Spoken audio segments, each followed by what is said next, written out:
Me and my team, along with Sam Watson and his team, we're going to stand together and fight this disease.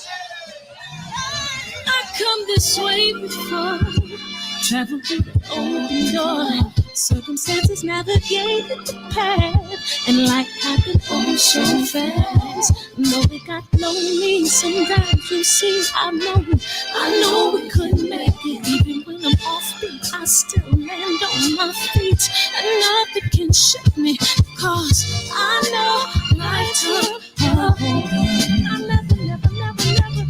This is where I am destined to be. I'm not ready to give up. No, I believe in the miracle of life. Life's a play with no rehearsal. Learn quickly, they'll come for your role. Games can play, can't take it personal. Cause the devil is a liar. Telling you the truth, hey. It's all in what you do, hey. Some things you gotta do, hey. Despite the millions, take a second, see the blessing in it. With much expected, much is given. When I made the living, now I'm giving back to children. Never let the power come first before your happiness. Yes, you can be the best if you go the distance. Mix a little sweat with your persistence. You know that the best things are never instant. Just shine up, let us see it brilliant. Get up, open up your eyes now. It's the moment of truth. No backing down. We're bringing it to life. For the children, it's a given. You gotta give it, be a blessing. This my personal statement. Run the game like I'm aces. Learn and develop patience. Determined to be the greatest. Yeah, bobbing and weaving. They changing up like the seasons. Indigenous to the grind. So I do it for all my people. Jabbing the competition. Rapping for distant ropes. You fighting for recognition. I'm fighting just to promote equality where we lacking. Or cancer slowing our road. I'm confident we'll make it. We focus on common goals. Yeah. Give back, give love, give something away. Never give up, stand tall to fight another day. 2 toes, 2 feet, I stand on the ground. I'm going back soon and fight this final round. Life's a fight for no rehearsal. Learn quickly, they'll come for your goal. Can't take it personal, cause the devil is a lie. Hey. Telling you the truth, hey. It's always what you do, hey. Some things you gotta do, hey.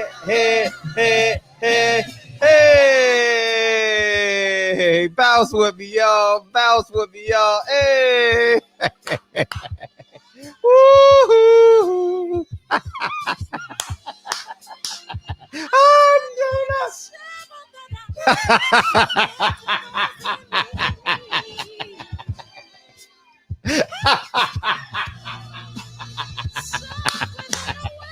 Oh man, all I do is win no matter what.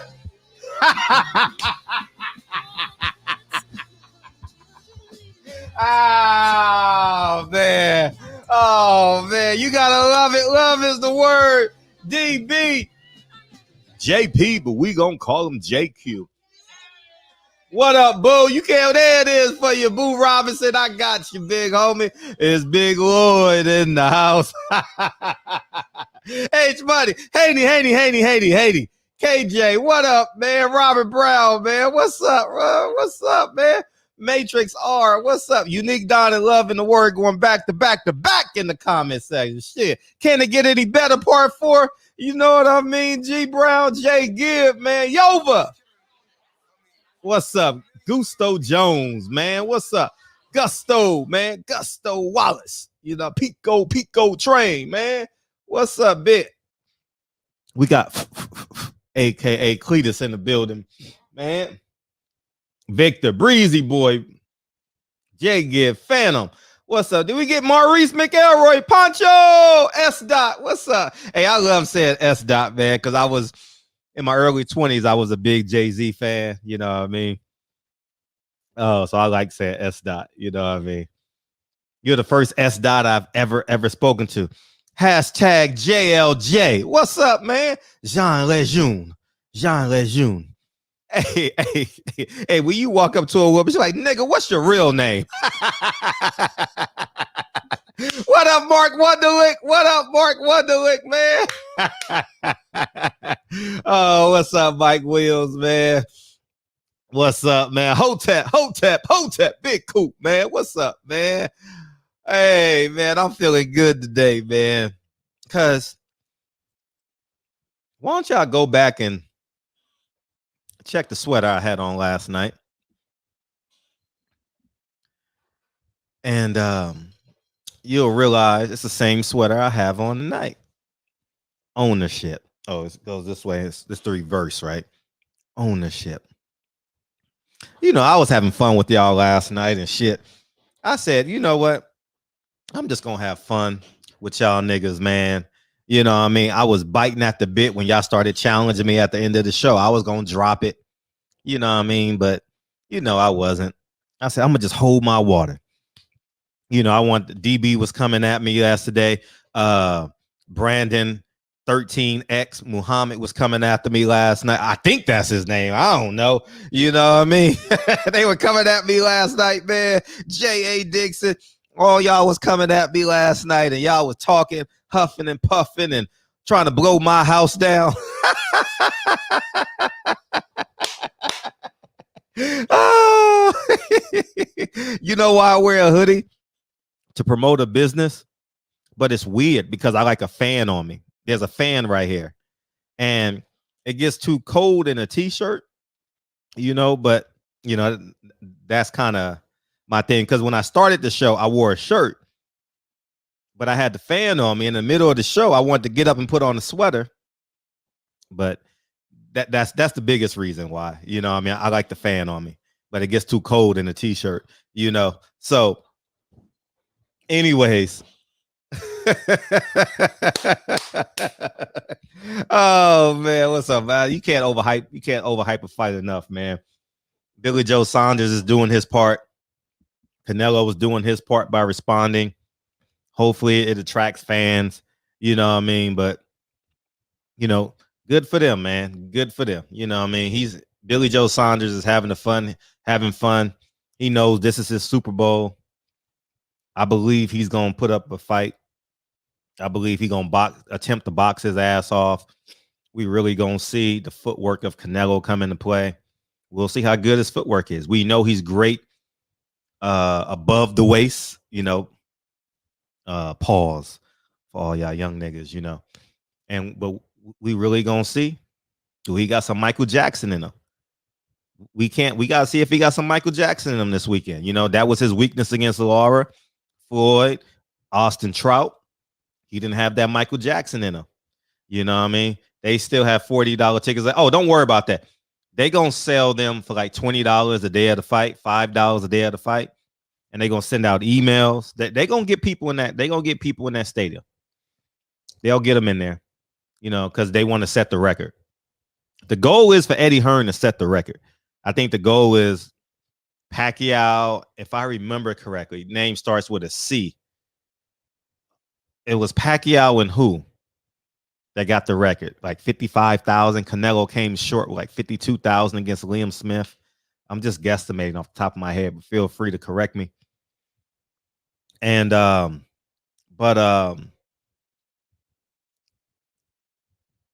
there is such thing as a mandatory. Claudia, appreciate you. Thanks, Rod.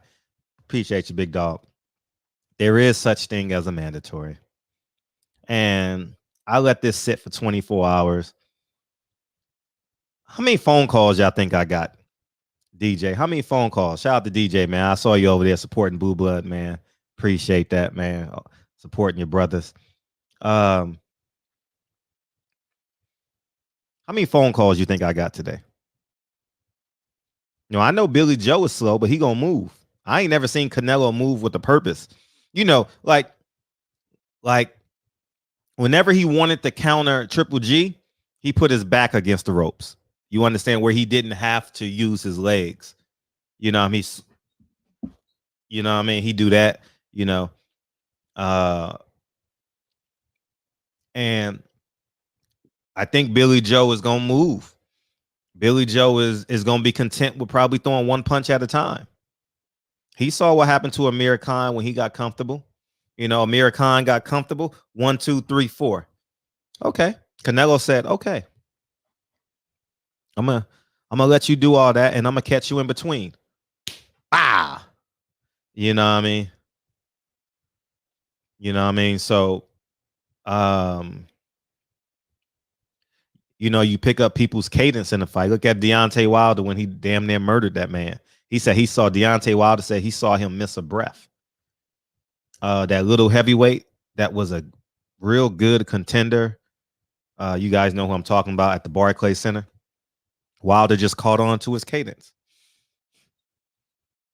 And then next thing you know, 9th, 10th, 11th round, lights out Irene, you know. So we Spilka, thank you, man. I appreciate y'all.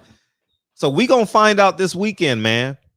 I'm not saying Billy Joe Saunders has power. I do believe Billy Joe Saunders and Brazil. I do believe Billy Joe Saunders know every inch of the boxing ring. I do believe that he has a high IQ. I haven't seen too many of his fights, only I would say 2.5. I did see the whole fight we fought in Canada against the Golden Boy guy, David Lemieux. He won that fight 12 rounds to nothing. So he is going to use the entire ring. He's going to throw the jab and be real snaky with his left hand, I believe. And when fatigue set in on both fighters, the middle of the rounds, when they realize that they got to prepare for a long fight, they're going to have to sit and exchange a little bit. And when they exchange, we're going to see if he can slip or he's catching or he's getting caught. But it's going to be interesting. I just think it's going to be real interesting. The first 4 rounds is going to be real interesting. I believe Billy Joe Saunders can win the early rounds. I don't think he's going to lay down early. He may lay down late. I don't think he'll lay down early. I think he has. I think to our eyes, I think Billy Joe Saunders will win. He'll win the early rounds. I don't care what the scorecards say, but I think to us, he'll win some of the early rounds, and we'll see what happened after round 6 if he make it to round 6. You know, but I think he'll make it at least to round 6. You know, so that's where I'm at with that fight. And before we get into, because I know Sean Porter, we coming back to that, and Al Haymon. And let me open up the phone lines too. So feel free to call in as well. And feel free, y'all can change the subject as well. Y'all more than welcome. It's y'all show, man. You know, I just got the microphone and push the live button. That juror, man. That fucking juror, dude. I've been trying to calm down. And I think I've done a good job at trying to stay calm all day.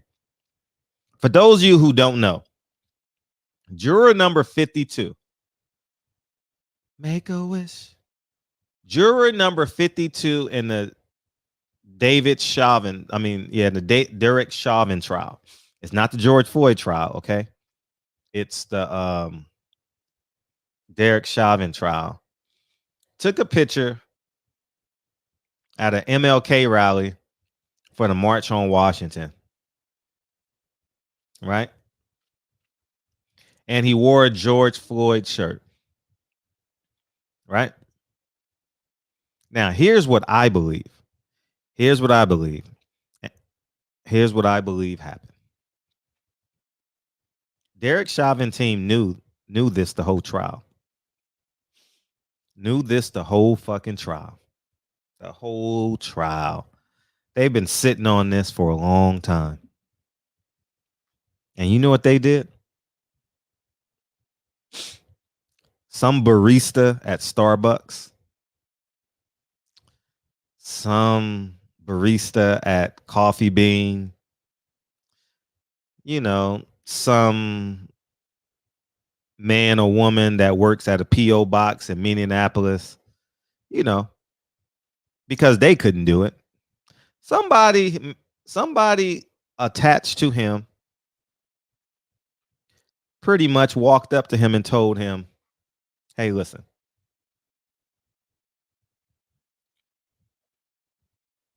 we seen the picture of you at the MLK rally. This is going to be a mistrial, but we do not want to use our Joker card yet. We don't want to use our Ace of Spades just yet. So what we want you to do is be our eyes and ears in the juror room. Do you think he'll be guilty or innocent?" And he basically told them, I genuinely believe he's going to get convicted. He's going to get convicted. Okay. So he's going to get convicted. And what you're going to do, you're going to go public. You're going to be the first juror to go public and tell the story. Now they're paying him along the way. They're definitely paying him along the way. Or his mom has a brand new Cadillac, you know, his son just got accepted to Harvard, you know, that type of shit. You know what I mean? And they told him that we're going to use you to get a mistrial. This picture is going to go viral, and we're going to try and get a mistrial or a retrial. And the sickest thing in the world is, I think that picture will qualify them for a retrial. And I think on the retrial or a mistrial, I don't know, I'm guesstimating, he might be able to make bail. So that man might be a free man for a whole nother year. They're going to delay, because you know what the judge is going to say? I mean, you know what the defense is going to say? I don't think in this climate we can have a trial. I think it's too toxic. I think it's too attached. I think some time needs to be in between the trial. And they're going to ask for a motion to recess the trial until October, December. And then they're going to sequester some information, and they can use, and that's when they can present the audience, I mean, the judge, with what Joe Biden said about the systemic racism, about the George Floyd bill, about Maxine Waters, and whoever else have made comments about that. They can say, well, Joe Biden said this, and he has 100 million followers. The White House on Twitter has 100 million followers. Everything Joe Biden says touches every American in the world. I mean, touches every American in America. So we're going to need time. And what's the judge supposed to do? Now you're aiding them to use their strengths. Oh, yeah, why not? The judge already said Maxine Waters' comments could increase their retrial or mistrial, whatever the case may be. So we in for a whole nother ride. Man. And I don't know what's going to happen. I'm not predicting what's going to happen. Obviously, I'm rooting that this man's, gets what he deserves. You know, I actually want him to go to jail for 5 years and then get the death penalty. That's what I would hope and wish for. But he has no priors. It wasn't first-degree murder. So if he gets sentenced, if he lives a long life, he will definitely see the streets again. But it's just interesting how they stay 2 steps ahead of us. Oh, the phone lines. Oh, yeah, the phone lines are open. They stay 2 steps ahead of us, man. It's just insane. They can say that about every case with social media. You're absolutely right. But no, I've never seen this response before, Rod. You know, and I think similar to Judas and the Black Messiah,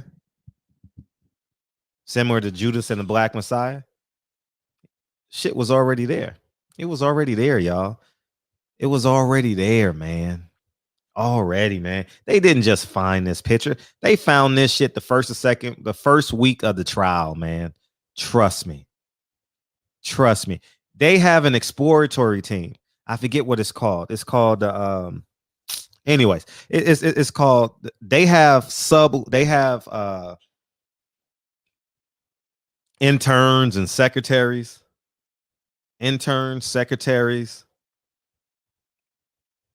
doing all this work for them. If you watch any trial documentary, you'll see the team working. You'll see them working at night because you'll see them cut the light on, or you'll see them working during the day and they don't cut a light on, stuff like that. And if you watch any documentary on a trial, you'll see like this team actually working.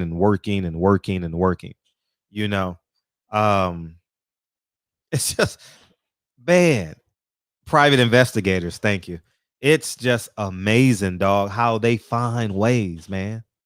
How they find ways, dog. It's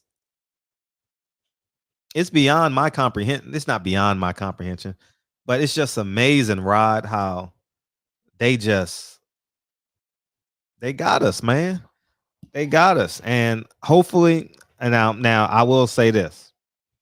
I'm not rooting that he gets off or anything like that, by no means. But I'm having this conversation.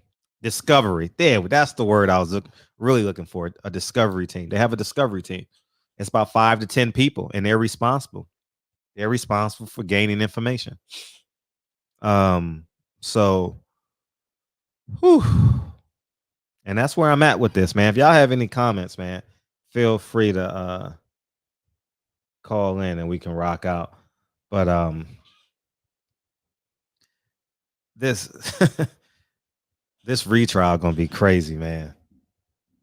How can they retrial him? Think about this. How can they retry him immediately? Yeah, if you created the system. You're right, Picasso. You're absolutely right. How can they have the trial in this climate? They gonna say the jury pool is tainted. God dog it, man. Oh man. God damn, dog. Sheesh. Boy, the pain of that trial. I mean, is the family got to go through this again.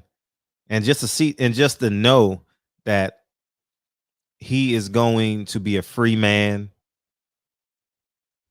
and our tax dollars will be protecting him. He will have 24-hour surveillance, 24-hour protection. He will be living in a hotel or in a home that's funded by our tax dollars. God, I mean, if he gets bail, oh my heavens. He won't have to go shopping. Oh, the phone line is closed? It sure is. Oh man, thank you. My phone, I had to restart my computer before now it's on. Thank you for telling me, because I would have never known. Thank God y'all told me.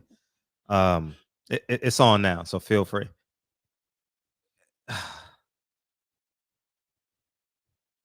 Our $27 million, well, the states, $27 million got paid by the tax. What's up, Matt? What's up, Fred? How you feel? Feeling good, man. Hey, a little disappointed in that. I just read that from you, man, that they're saying it's a mistrial. They're trying to get a mistrial. So yeah, mistrial to a retrial. Yeah. Hey, I was thinking, I don't know how it works in the criminal, but maybe you know.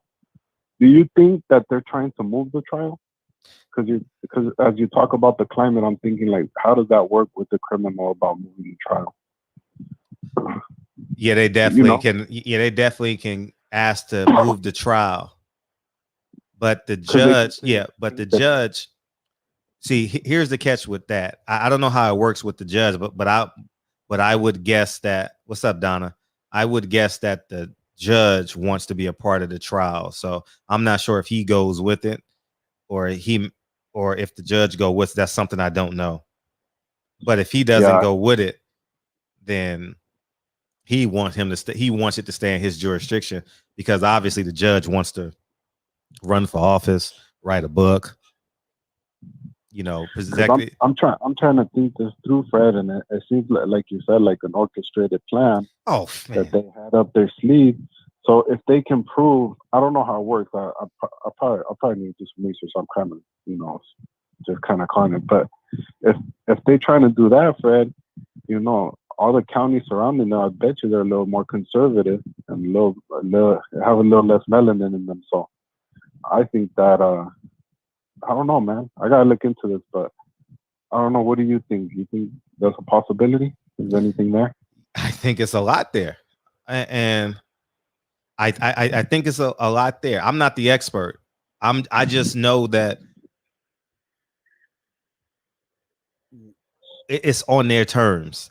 It's up to them. It's not up to us to make the decision. The one time in our lives, it was up to us to make the decision, because them jurors' lives were on, basically families' lives were on the line. You know, like they imagine that juror's son or daughter having to go to school, you know, and know that their mom or dad was a juror and they let Derek Chauvin go. You know, that's a tough. That's tough, because it's not going to be a secret for long. It's definitely not going to be a secret. So I'm hoping that they're going to. He says not going to go back to trial.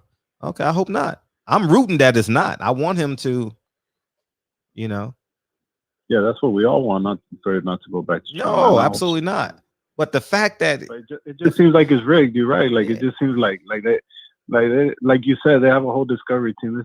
I don't feel like it would just come up. Come on, Fred. Like these people have been kicking you guys in the back for this long, man. It just sucks, because I called that day after the. I was like, man, congratulations. I was saying to everybody, man, because I feel bad about that. I really do, bro. And it sucks, man, that it just comes right back to that. Like, bro, like, I don't know, bro. It's crazy, man. But that's crazy, bro. It really is. I don't know. It's almost like they're trying to show everybody something, you know, like celebrate. All right, that's what it is. But I don't know, man. I gotta look into this. I'm gonna research how that moving the trial and stuff works. Cause I'm gonna call the lit lawyer. I'm gonna call the lit lawyer and get more information. Yeah, man. But it sucks. But hopefully, like they said, man, it doesn't go to trial again and everything works out. But hey, everybody in the chat and you, man, keep you guys' head up. Yep, facts. Shit, bro. But all right, man. It's love, bro. Appreciate you. Thanks for calling in. Thanks for tapping in. Yeah, for sure, bro. All the time. Yeah, Dre. I'm definitely not a lawyer. I'm not. This is just pure common sense and a lot of ignorance. You know what I mean? I just think that when we win, they always find a loophole to make a fifth quarter. You know what I mean? Or send the game into overtime. You know, like you know, and oh yeah. And they're gonna act like he's an activist. You're right. They're gonna act like he was the leader of the Black Lives Matter. Oh, and he deleted all his tweets. But don't worry. There's an employee at Twitter that's, you know, that don't like us. You know what I'm saying? That don't like us. You know what I'm saying? And 816, what's up? Hold on 1 second. Rod got something to tell us, man. Not going back to trial. They selected juries unless they can prove he lied during questioning. This is a Hail Mary, according to experts. Long shot. Okay, let's hope it's I'm with you on that. I'm hoping that that's the case, you know. But you know, shit, we thought it was a long shot that he got convicted. You know what I'm saying? Shit, what's up? 816. It's funny that everybody has so much optimism around this case when they won't look at the facts. The facts is this: ain't Ben Crump the lawyer? He's a civil lawyer. No, he's the lawyer that was working this case. Wasn't he the lawyer for Trayvon's case? Yeah, he was the civil lawyer. Ben Crump been running around this motherfucker collecting bags forever. Yeah. They get a case where they supposedly win the case, but then they go back because he didn't discover something in the beginning. No, this makes no sense. It's fixed. That's what it sounds like. It's fixed. Why should you continue to trust the same people? I mean, if Ben Crump is continuing to be placed at the scene of all these events, I mean, I'm just adding it up, man. Mm-hmm. He's always on the scene. Ben Crump was in the movie, if you remember, Ben Crump was in the movie 42. Do you remember that? No, I don't. No. Ben Crump was at the end of the movie with Trayvon's family. At the end of the movie, Trayvon Martin's mom and daddy is at the end of that movie with Ben Crump in the end of the scene, one of the end of the scenes in that movie. So this is a game, man. Black people got to stop having this optimism about what's going to happen and what should happen because we believe we know law, the law that they wrote, right? The law that they enact, the law that they don't abide by, right? What are we not seeing right here? It's right in your face. Like we watched Rodney King on video in 1990 something get beat to death and almost die, and then they found him not guilty. Right. We had optimism for them to even charge Derek Chauvin to get him to go to trial. He goes to trial, and then all of a sudden you telling me that they missed something? Ben Crump and his team missed something. Now we might have a possibility of going back and this dude could walk. They could not allow that city to burn at the time. Because quote unquote, think about this, Fred. Everybody hated you for this. Big bad Trump was out of office. But big old Biden is up in office now.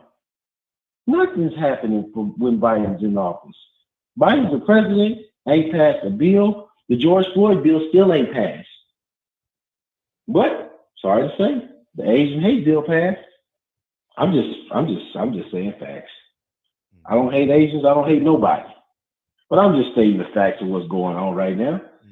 People stop being so optimistic about these politicians that you believe in. The person that you believe in is probably lying. He's probably Lalo Brown in disguise from the Barbershop. You remember him? Mm-hmm. That's who he probably is. He's getting money under the table. So he got special interests that he has to ease their interests. Like, it's very simple. It's not about being emotional. It's about being fact-based.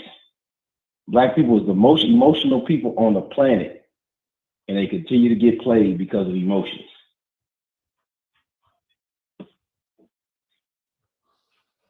I mean, that's just my thoughts on it, Fred. I don't see how people don't see it.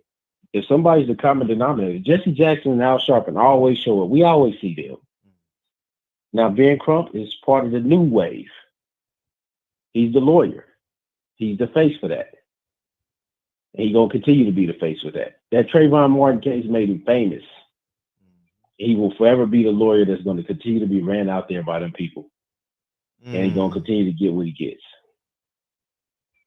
And that's my call. Everybody in the chat may not like it, but see it for what it is and stop being played every time they run somebody out that they kill every 2 weeks. They kill somebody every other week. It's like we can never get over the trauma that they induce on us each and every week, each and every month. Right after that trial was over, the young lady was killed, the 16-year-old girl. Like, it just never stops. So that's all I got to say, man. I'm going to listen in for the rest of the calls. Appreciate you. Rod 870. What's up, man? Nothing to do with Crump. Prosecutors select jury. Yeah. Roderick, feel free to call in. I mean, you're the expert. You have the legal background, so feel free. What's up, man? What's up, Fred? How you feel? How you feel? I'm feeling great, man. How about you? I'm good, man. I'm good. Yeah, man. Good topic. Kind of lose a little tired of boxing and all that Canelo and Saunders shit. Canelo finally is a fucking opponent who can actually help sell the fight, or even sell the fight, because he's not doing it. So shout out to Billy Joe Saunders, even though he's a piece of trash himself, for selling the fight. He could have kept quiet and took his money and went home, but he's selling the fight. But back to the topic.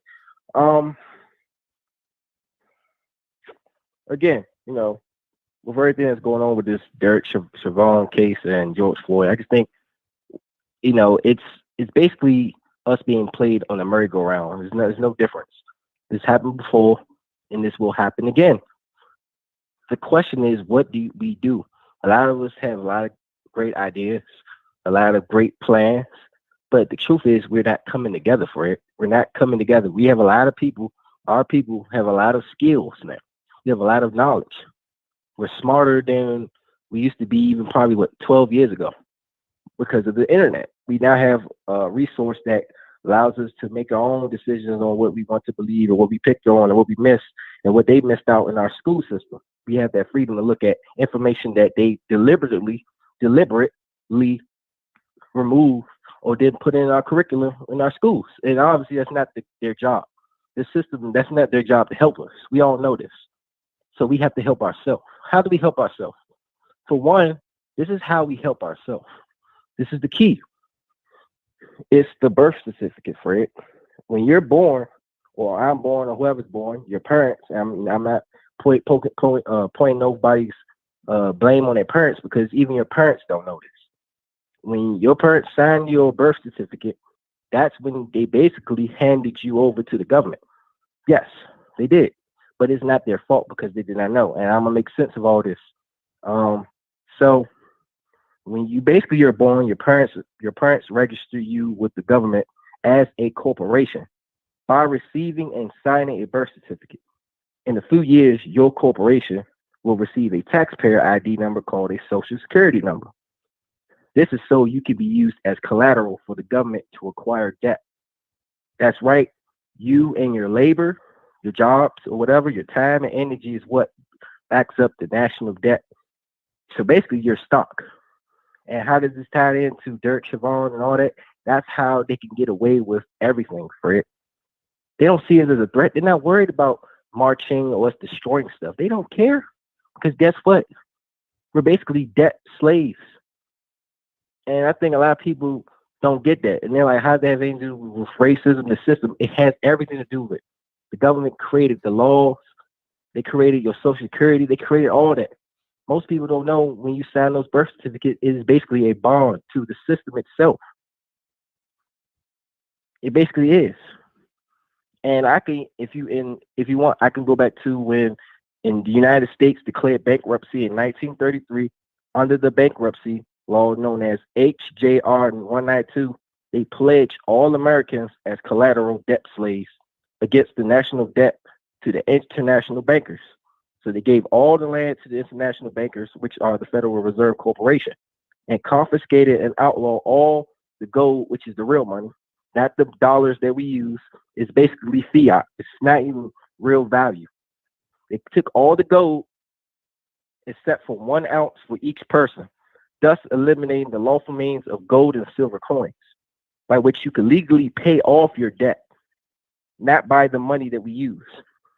The United States also assumed legal responsibility to provide a new way for you to pay. This is all written down. The government you guys are complaining about, we all know they don't care, but think about it. They also don't care, but they're fucking you over in so many different ways that you don't even know it. This is why nothing is happening and nothing will get done, because at the end of the day, they control everything. And I mean, they, by it's the government. I'm not going to be like them people that's going to say they, and we're like, who is they? I'm going to be honest. It's just the people who write the laws. They write the laws. They control all of that. And none of us don't want to look at it that way. We want to look at race. That plays a part, but it's not the huge part. It's all a game. It's a consumer game. It's a commerce game. This whole trial with Derek Chauvin, they know what they're doing. And you even said it, Fred. You even felt like they planned all this. They planned. It's like, it sounds like it's all a joke. Because this man literally killed the guy on camera. But why isn't he in jail? Because he's white and he's a cop. That's part of it. That's part of it. But it's the law. And most of us don't even know the fucking law from the back of our hands. If a police officer pulled you over, you wouldn't know what the things to say to him. Just pull your hands up and that's it. And guess what? They can still kill you and get away. I'm telling you, people, we as a people, we just clearly don't understand that we are controlled not by just race and laws, but it's the commerce. And I mean commerce, the business of this country. And what I all explain to all of you who are listening, you're all basically debt slaves to the national debt. And that means you're collateral. If you die, they can collect money off you. They could collect money off you. Each and every last one of you. It's not your grandparents' fault. It's not your mother's fault. They did not know this. When you sign that birth certificate, they're not going to tell you, hey, guess what? When you sign this, you're basically a slave to this corporation and system called the United States government. This is why you have to pay taxes, which is actually illegal under the Constitution. It's actually illegal. And you can look that up as well, talking to people who are listening. That's actually illegal. And this is why you have to pay all these fees. You have to have a driver's license, ID. You have to have all of that. Even though in the Constitution back in the day, it says we shouldn't have one. That is a God-given right to travel without anything. But no one wants to look back into the history and read up on this type of stuff. And these are facts. These are documented facts. These are not a conspiracy. These are not some jokes and shits or something somebody just made about thin air. These are written documents from 1930s to even in the 1800s. I'm just tired of our people being misinformed. I mean, we're really truthfully misinformed, Fred. We truthfully are. I really want us to do better, do much better, be liberated. But it's hard because we're pulled in so many different directions. We all have great ideas of what we want, which is liberation. But how we go about it is the hardest part, and how we get there. And like I said, I think I called in and told you the other time is basically it probably won't happen because a lot of us are distracted and a lot of us all have our different ways of doing things. We're never together on one thing. And all the people who could gather us all together, they're all dead. They're all dead. All dead. And you know, when you make these topics, Fred, I'm gonna keep calling in, I'm gonna keep talking about this type of stuff until somebody gets it. I really want our people to do better. This is all a game, man. I mean, it sounds sick what I'm saying about this is all a game, because I know to you all, you like, it's not a game. No, it actually is. To them, it's a game. It's all a game. And if you don't know that they're playing you and the way they're playing you, you're going to get caught up in it too as well. Knee deep, waist deep. Man, that's my call, Fred. And shout out to you for not talking about, you know, the boxing bullshit and politics right now. You know, this is I like this type of topics, you know. So shout out to you, Fred, and keep doing what you're doing, man. Appreciate you.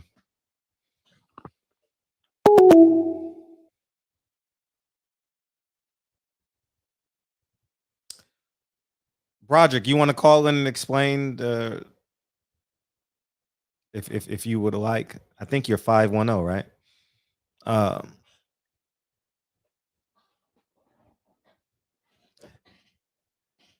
don't have the answers. But I'm hoping somebody does out there. You know what I'm saying? And oh, you in the gym right now. I appreciate you. I appreciate you not listening to the new Jay-Z and Nas song. Thank you, Broderick. I appreciate that. We all appreciate that, man. Because I mean, or you know, you got the Victory Lap. You got the new Drake song that DB loves. It's called Solid with Young Thug. You know, we got a whole bunch of new songs out, man. I like that new Jasmine Sullivan song, Pick Up Your Emotions or something like that. I like that shit, dog. I like that shit. That shit goes, man. Jasmine Sullivan don't get enough credit, man. She be pouring her heart and soul out like Keisha Cole, man. Keisha Cole and Jasmine Sullivan done been through some shit. For real, for real. Yeah, when you get a chance, we'll be here for a couple hours. You know that. Take your time. Kyle, you want to be, man? I'm sure you do at some point, right?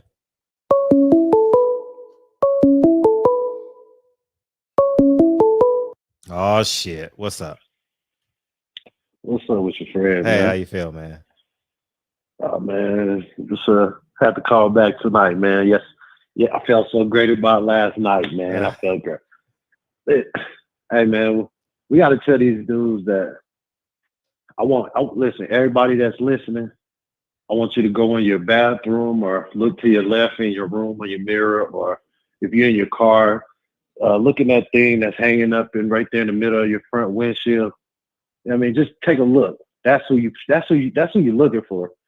Like everybody always, we looking for somebody. We looking for he dead. The guy that leads us is dead. What the hell are you talking about? So if the guy that's supposed to lead you is dead, then you dead too, right? Or if the blind is leading the blind, then y'all all blind. What the hell you mean the person that can lead us all is dead? No, the person that can lead us or you and your people and your family is you. We got to start looking in the mirror. Most of these people is out here as opportunists, taking advantage of opportunities. So, and a lot of times it's the guys who don't take advantage of their opportunities that blame the opportunists.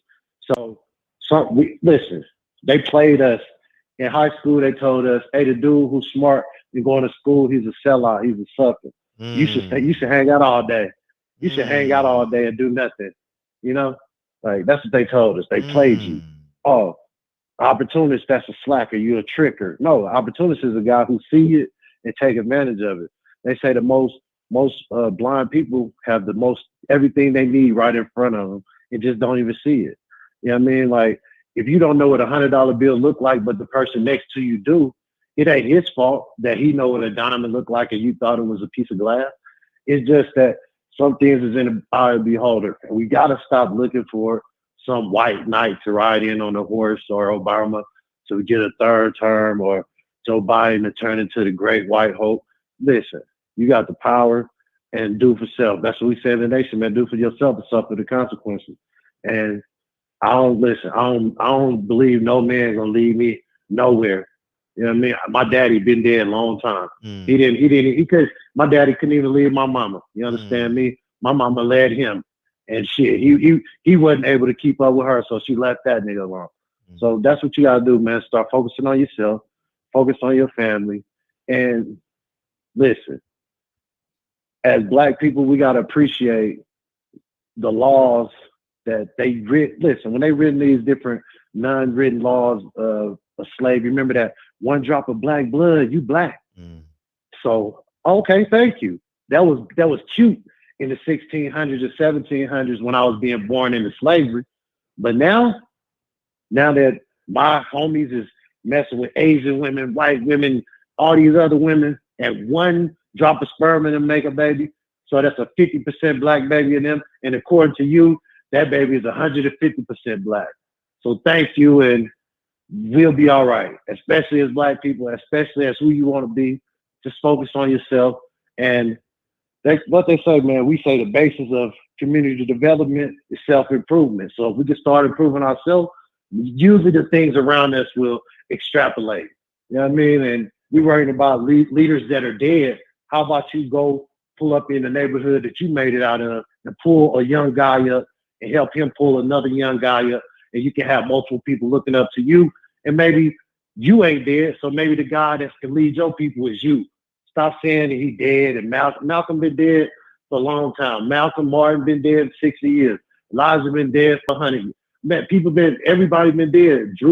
Noble Drew Ali, all these people are gone, but they left us the one thing that they can't take from you. They can't take what you learn. They can take these cars, these rims.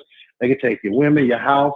But if you build a solid foundation with some knowledge and self-understanding, they can knock you down and you can get right back up. Look, they took Fred credentials, and I bet you them people is sick. Like, God damn, man, we took his credentials, put his back against the wall, and now he's sitting around talking with producers, movie stars, activists, great Black legends. And be honest, Fred, when they put you against the wall, what you do, man? You came out even better, and that's what you do as a Black guy.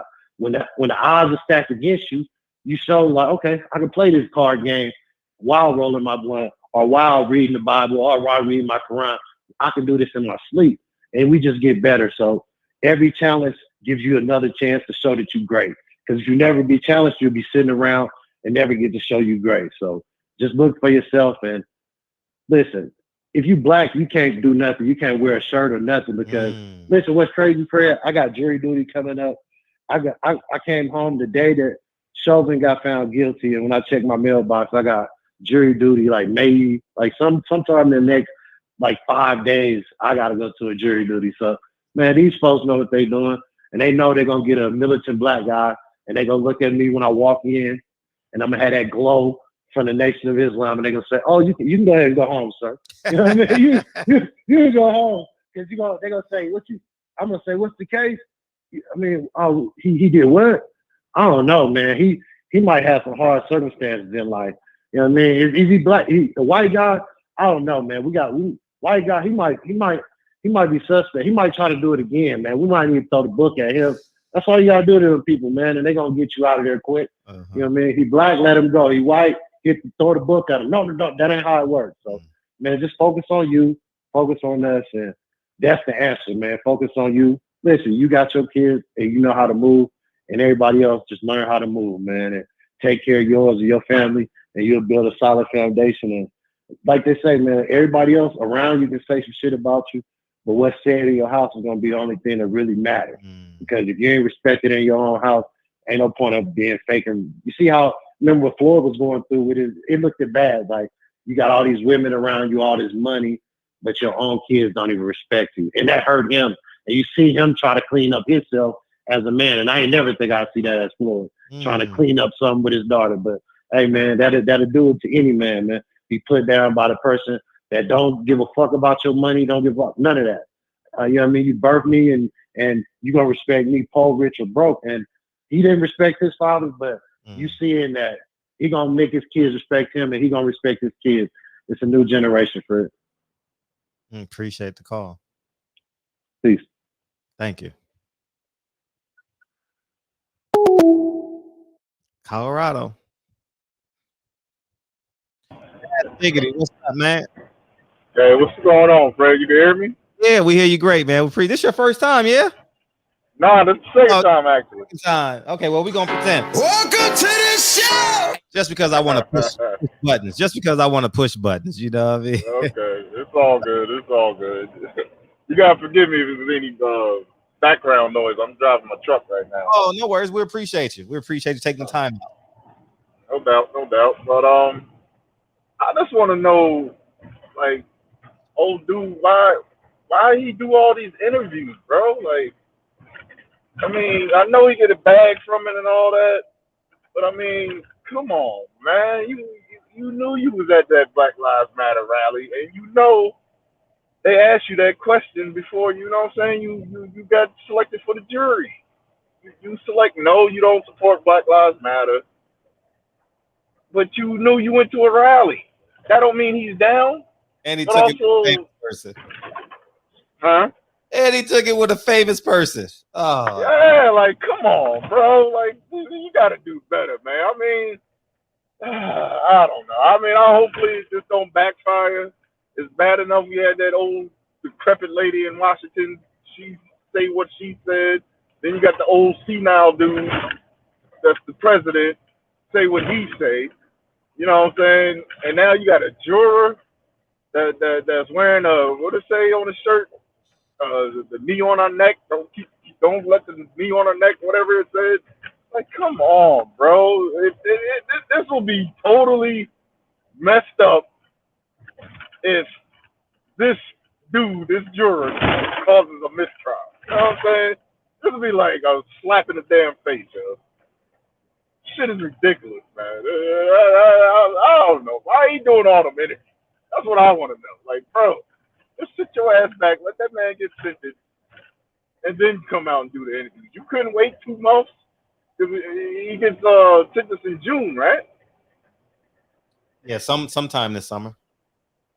Yeah, so like, why he couldn't just wait a couple of months?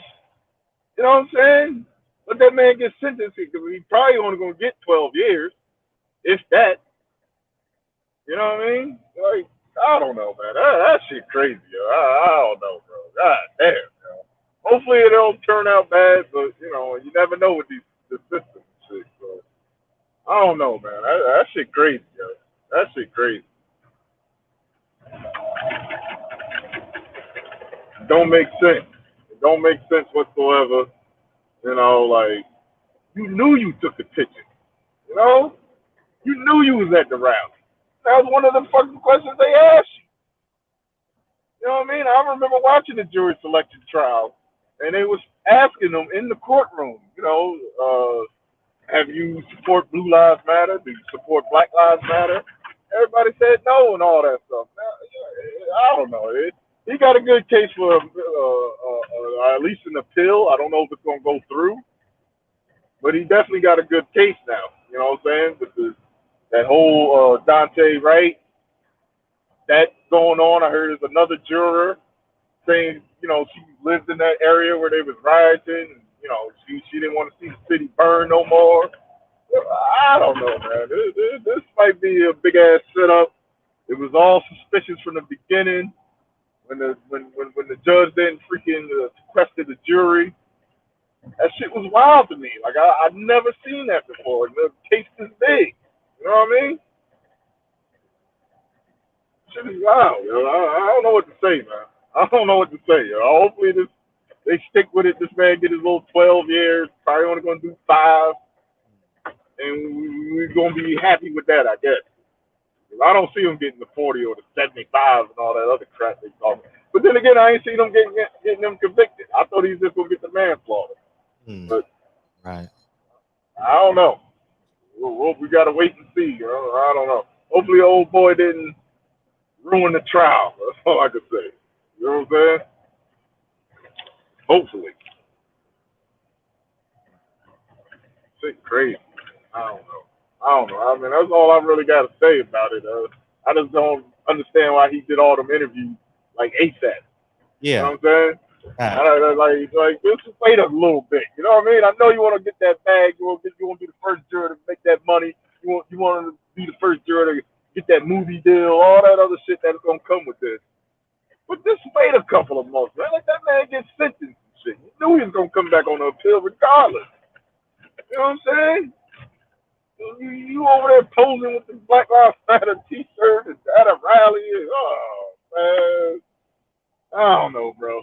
We gotta see what happens, man. We gotta freaking pray about it, and hopefully, you know, hopefully he can get 20 years. I doubt it, but let's see if he can get that at least. I don't know. Shit crazy, man. He got good grounds for a mistrial. You know, that dumbass freaking Connolly, what's her name? Maxine Waters saying what she said. You know what I'm saying? I don't know. This shit crazy, man. It might get overturned. Hopefully it won't, but he got a good case of getting it overturned, bro.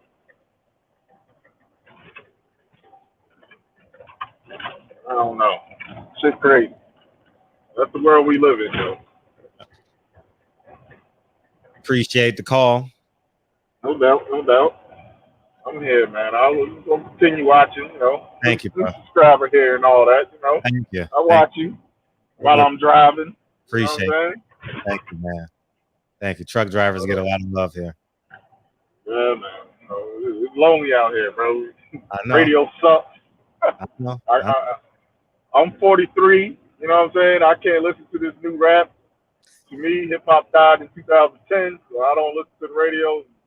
YouTube's my friend now. So it is what it is. But hopefully, you know, everything goes right. We not about to have no Kyle. We not about to have no Kyle Davis ending, dog. I'm not sure if you know what Kyle Davis is. Kyle Davis says goodbye and then keeps on talking for 18 more minutes. Oh, no.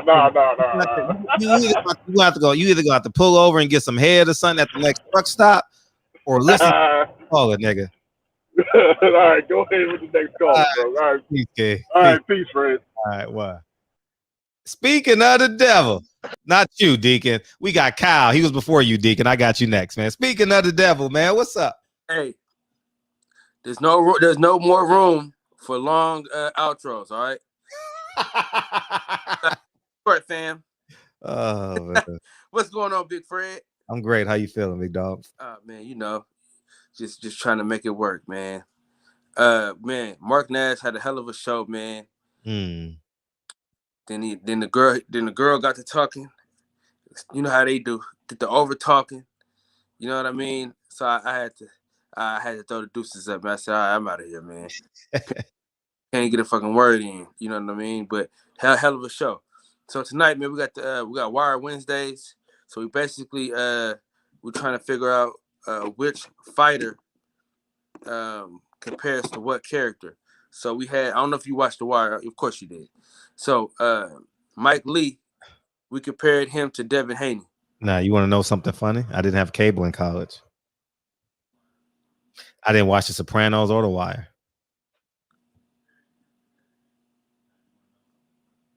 I couldn't afford it. And I haven't had, 5. I started The Wire, though. I started season 1. But I know about it because I Googled it.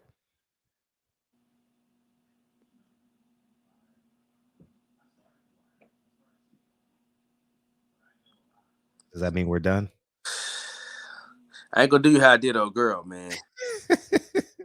Telling the truth. I watched, maybe 3 or 4 episodes of The Soprano because I was getting some pussy or something. But outside of that, nah. Sunday night, nah. Didn't have cable in college. Hey, story time. So my wife, right? So now you talking about not having cable, right? So my wife, right? She was living with her moms at the time. Mm-hmm. I was living I had my own spot, but I ain't had no cable. So she became one of became one of the leads in the rotation because I used to go to her house watch cable. Oh man. You want to hear something the funniest shit ever, dog? So I go back to college on a Thursday. It was the first Thursday in September. True story, swear to God. I was a New York undercover guy. Didn't never miss an episode. I've seen every episode of that shit, right? And I'm getting anxious. Man, when I say I'm getting anxious, I'm getting anxious. I literally knocked on a stranger's door across the street from my college. I'm like, man, I'm a student at Whittier College. It's Thursday. This is my favorite show. I've never missed an episode. And it was an award show on. We ended up watching like some award show or something, but it didn't come on. It was just the craziest shit ever. So yeah, literally knocked on a stranger's door. I'm glad you called in because I hadn't thought of that story in 20-something years. Listen, my wife, 1996 that happened. September of 96 that happened. She's the only reason why I had got cable, period. Because I was at her house every day watching the NBA, you know what I'm saying, watching all the shows. You know what I'm saying? My brother and my roommate at the time, my boy TK, they said, like, man, dog, you ain't never over here. I said, nigga, we ain't got cable over here. I'm going up the street. Oh man, good old times, man. Great. It was the MTV award show. I ended up staying and watching the MTV award show. It was on a Thursday night.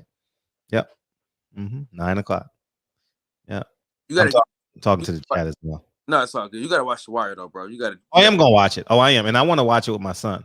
So I'm not sure if he's ready yet. I mean, we was watching Beavis and Butthead at that age. So shit. I remember that shit. I never really got into it, but obviously I knew about it. Man, shout out to Big Tank though, man. When it comes to TV shows and shit like that, movies. Yeah, Tank is almanac. He's an encyclopedia, bro. Yeah, I know. Nigga said, the nigga know everything about The Wire, bro. I'm talking about he knew what them niggas ate for breakfast when they was filming and everything, bro. Man. So yeah, man. So shit, I can't tell you. So anyway, hey, how did y'all show end? What's the number one TV show? The Wire, Snowfall, Malik Yoba, New York Undercover. Man, how has he changed, huh? This dude, God damn! Like we can never have our own heroes to ourselves, man. Will Smith posing like a woman today. Did you see that? I heard myself. I'm like, dude, and then other men posing like a woman. I'm like, dog, man, we are not about to emasculating our men, dog. Now every actor or every famous person want to take a picture in their drawers. Dog, that's Come on, man. Cut the shits. Yeah, I mean, hurt my feelings, man. I'm a big Will Smith fan, but sometimes nay is nay. You know what I mean? You just got to say no sometimes, man. Yeah. You know. Yeah, man. Why do they think acting like a woman is masculine or funny? It's not funny. I mean, honestly, if you in college and you're not, I mean, you're a masculine man, but you're still in this transitional phase, maybe up to like 24, 25, you can do those gay jokes, right? But I think around about 25, 26, when you start paying your car note, I mean, obviously you pay it longer, but you know, about 25, I think you just got to throw that shit away. You know what I mean? And for the men who have fathers, you don't do that shit at all. But like the men that grew up without fathers, I'll use me as them, didn't grow up with fathers, you know. But I once you understand masculinity in its totality, throw that shit away. Don't play with it. Don't play with your masculinity, dog. Do not play with it. It's not for play. It's not. Don't do it. If we got any young brothers out there, don't do it. Don't play with your masculinity.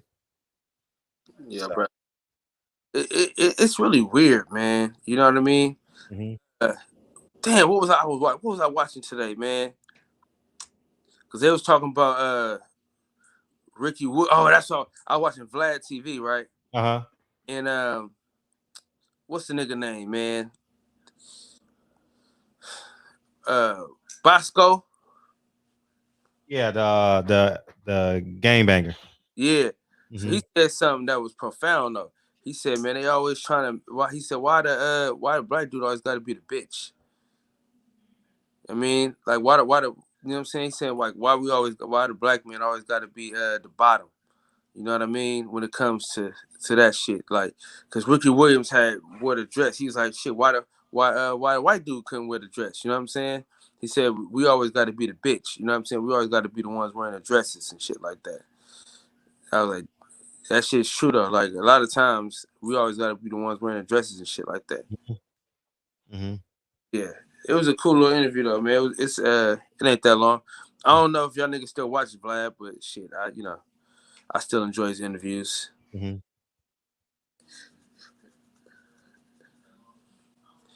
Yeah, I think like men like me, we get it a little later. You know, I didn't have a father, so I had to grow into my masculinity. So I got it obviously not obviously, but in my 20s. Like I really started like understanding it, didn't play with it at all. But man, if you got a father, man, love your father, man. Thank God for your father. Thank God for your father, dog, because it's a beautiful thing to have a father. It's a beautiful thing. Fact, that's a fact. So, yeah, man. Pops having a pops is essential. Man, having a grandpa is even better. Right. I'll be there soon one day. You know. So you got some years, Fred. Don't rush it. I'm not rushing. I got time I got a lot of nights with y'all. You know what I mean? So we gotta. Yes, sir. We gonna grow into this shit together. You know, we gonna be grandparents probably at the same time. You know, so don't remind me. so you and I will be sharing notes. You know, so. Oh man, listen, I'm gonna just steal from you, man. Like you know, mm-hmm. You know, I ain't gonna stop stealing from you. You know what I'm saying? Yeah. We'll steal from each other. We'll steal from each other. We're working out, but y'all make sure y'all tune in, man. Rasheem Jefferson, his fight is Saturday. Make sure y'all go watch it on pay-per-view. I think it's probably gonna be like $14 or something like that, man. You know what I'm saying? So make sure y'all go support that young brother. He's headlining his first main event. So, you know, I gotta support him. So I'm flying out Friday. So I'll be in Philly on Friday. Mike Weary, man, we gotta link up. Shit, Mike Weary. Yeah. Mike Weary.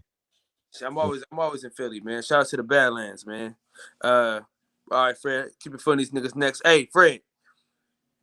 If you can, come through so you can learn about The Wire, and then when you watch it, I know what it's about because I've been in so many conversations when y'all mention the characters, I just Google them, you know, and then I get the information, and then I go back and I pretend like I know what the fuck I'm talking about. But breaking, yeah, I've seen episodes, but I've never seen them like that, you know. When you get your Google on, right, you'll see what I'm talking about. So we got Devin Haney and Mike Lee. We put them together, like saying, like, this is the fighter that reminds you of this character. Tonight, I'm still trying to figure out who the hell we're gonna pick. I ain't even made the damn StreamYard yet. But all right, Fred, I'm back in the chat. Appreciate you. All right, and the men of all men, God damn, Jesus Christ himself is in the building, man. What's up, Pastor Usher Deacon 305? What's good, family? You and DV and the rest of the chat. Salute. Too blessed to be stressed and highly favored. I want to do no disrespect, you know, just a little house cleaning. Please, family. We don't want to promote Vlad TV over here. At least I don't. You know what I'm saying? Because once they cross that line, see, the thing is this. They cross the line to us as a collective once they get exposed. But really, that line been crossed before it got exposed. See, they do shit right in your face, and you never really call it out. You feel it, you see it, but it's not enough for you unless someone say, hey, that wasn't right? Then it begins to roll. When you're supposed to have been cut the sucker off way before he became a millionaire off free black stars. You know what I'm saying? You get all these hip hop heads, legends and stuff set on the couch with him. You feel me? For free, for nothing. Don't get a dime, and he's racking it in. You feel me? Come on. If anything, they should have been getting money from Vlad. If you want my interview, you want to book me because my time is valued. I don't just go and give a interview with you, and when I could be, check this out. If you over here missing $10, $20, $30, $50,000, you got that on hold to sit down and make a conversation with this dude for free. I think that's hustling backwards. Even if you say, well, I'll get to that money later, it's gonna be there. No, bro. All this shit is business. Why should they give Vlad free money when he don't give a damn about black folks like that? Only what he can get out of you to prop himself up. That's why I don't like DJ Khaled. He's another one. These bloodsuckers always sucking the life out of black entertainers and black ideas and getting rich off it. That's just, and then I cringe, brother. I cringe every time I hear a young brother say, keep your foot on these niggas' neck. That hurt me, bro. That's a pain. I don't like to hear that. But everybody's grown. I can't tell a man what to say, but it just, don't you know, it's an audience that's more than, it's more than black folks watching this show. Keep your foot on them niggas' necks. For real? Come on, man. We got to change that language, man. Because that ain't, that ain't cool. You know what I'm saying? It's just not, man. And we got to get better by each other, man. Because when we don't show proper love to each other, so it's easy for us to kill each other because we don't love one another.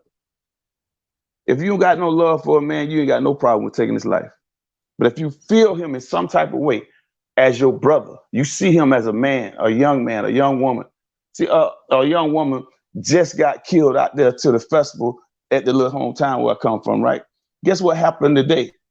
Her father dropped dead. He couldn't take the pain, bruh. The man dropped dead, bruh. You know what I'm saying?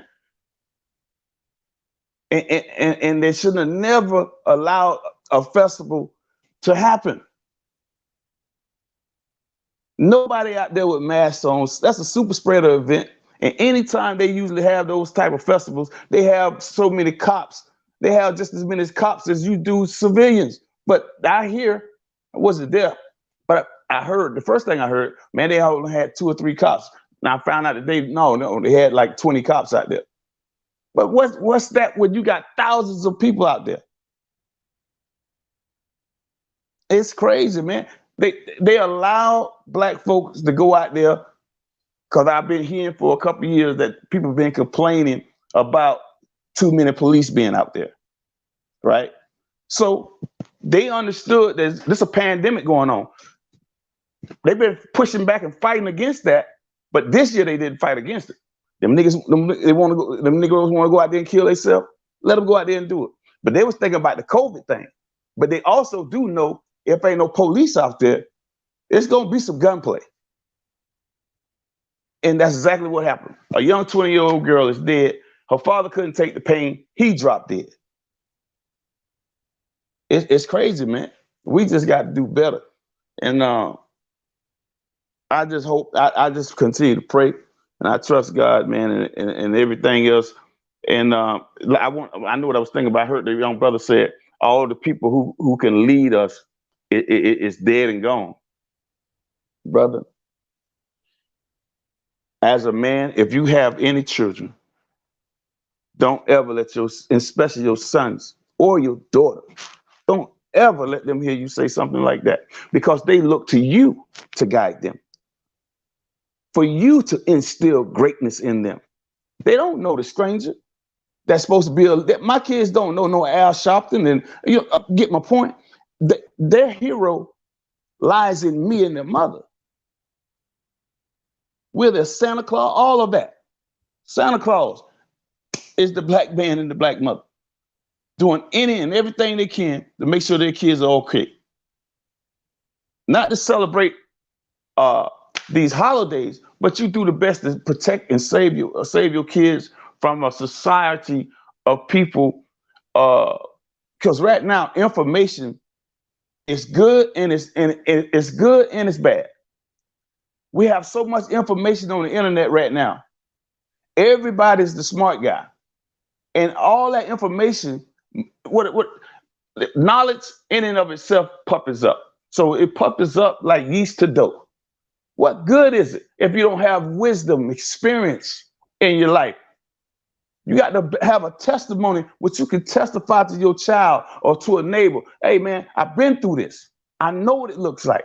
I see you going through it because I recognize it because I've been through it. Let me show you how you can get out of that.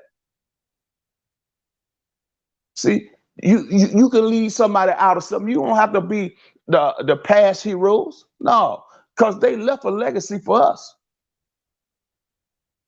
Watch how they did things. And now we got more tools at our disposal. Use it the right way, we can get good benefits. Use it the wrong way, people. I seen a young girl sitting in a car on Facebook, playing with a gun, shot this brother in his head, blood leaking slay up out his head, bro. We got to do, and they videoing this stuff. You know what I mean? Video after video. We got to stop. Because them folks are watching our behavior. And guess what? They put systems in place and say, here you go, run at it, go get it. They want you to go get these things because they know you don't know what to do with it. When you get it, you're going to destroy yourself. We help them kill us. They killing us and we killing us. We got to do better than that. And I don't mean to be acting like I'm barking or nothing like that. I come from the heart when I'm speaking to my folks. I wouldn't change being black for nothing in the world. You understand me? I love them people, bro. But we got to put our head on right, man, because we don't get but one life, bro. And tomorrow is not promised to nobody. A guy that I grew up with, man, just died 4 days ago. He a couple years younger than me. Healthy dude. I don't get it. That's what I'm saying. Life, man, all my homies calling me. You heard about that? You know what I'm saying? I'm like, come on, man. Yeah, I heard. I can't believe it. But we have to make sure, man, every day we live it to the fullest. And if you have kids, instill greatness in your children. Do not let them settle for less. If they bring home a B, hey, incentivize that. Look, I'll give you $100. You bring me back an A. Bring me back an A. You get $100. That's how I did my kids. That's how I do my grandson. And guess what? You're teaching them how to work at the same time for their money. They hustling for the huh? I give you 200 if you can keep this call under 10 minutes. Hey man, all that, all that. I'm just saying, bro. I just wanted to get that in there, bro. And I appreciate you, man. And I got to get me some Z's in so I can get up for the doctor in the morning, see what's going on. But hey, man, I appreciate y'all. Love y'all, man. Hey, they want to know if you got a Jerry curl. You got a Jerry curl? Who that? You got a Jerry curl or not? Yeah, I got a Jerry curl, but it's down low. I got good hair. Right. So that, you know what I mean? Come on, get up off me with that. Tell them who said that. Money in the ghetto. I don't know if you got a Jerry curl. I got good hair, bro. I just told you. I'm not. Hey, I got love for you, bro. You feel me? And I appreciate you letting me. Snap your fingers, nigga. Who? No, bro. I hit my leg. Nigga, don't do that. Nigga, don't clap your thighs when you talking to me, nigga. No, nigga, hey, you know what? Nigga, you ear hustling too goddamn hard. Nigga, ain't no going on. No, hey, I'm not. I ain't finna let you do me like that. Hey, you know what goes off in my head when a woman slap her thigh? I'm like, I got you, bitch. I got you. Hey, look, man, you ain't finna get me with that bullshit. I'm telling you, God is my witness. God, I'm fucking now. Oh man, I got to go. Hey, bro, I love you, boy. Bad man. All right. You man, this is my bad. Man, the co-star of Cooley High, man. What's up, Roger Brown? What's up? Salute, Fred. What's good? Hey, what's up, man? Hey, so yeah, feel free to break it down on what's next to come since you're the expert. So, I didn't follow the trial closely at all, but I heard the conversation on the show today, and typically most defendants appeal. If you have money and you lose a trial, one of the benefits of going to trial is you keep your right to appeal one of the judge's decision. So I'm not surprised that he's appealing. Most likely the judge will deny his motion and then he'll take it up to the state appellate level. Then it most likely go to the Supreme Court, and then I guess it in theory could go to the US Supreme Court. But from my quick review of internet articles, it doesn't appear that his argument is particularly strong, but I'm not surprised that he's appealing. Typically, most of these high-profile cases don't get moved to other counties. The only one that I can think of was the Oscar Grant case, which was in Alameda County, got transferred to LA County. That's the only one that I can think of, but I don't follow these particularly close. Benjamin, and then my comment regarding Benjamin Crump is that he's a civil attorney, so he's not involved in any aspect of the trial. And to bring this back to boxing, I think that objectively he's doing good work getting record amounts for these settlements, but I wish he took more of an Al Haymon approach, and if he stayed in the background, I don't really see the benefit of him giving press conferences left and right. I just don't see the what benefit he's bringing to the case or to his client. But I think that people use him as a scapegoat and they're blaming him, but like he has nothing to do with this. So, do you think that in a when he does his interviews, he comes off as like a civil rights activist, which will make people believe that he's that type of lawyer? Right. Yeah, because he always talks about justice and stuff, and so in civil cases, justice is money. And so I don't remember what the settlement was. I think he got them 20 million or 12 million, but 27 and 9 for Brianna. Yeah. So it's like, all they can give you is money. They're not going to bring George Floyd back to life. They're not going to give you a hug. They're not going to shake your hand. They're probably not going to apologize, but they're going to stroke a check for you. And so, and that's all he can do. Now, whether or not he should push the civil matters harder and longer is a different story. But if someone's offering you $27 million,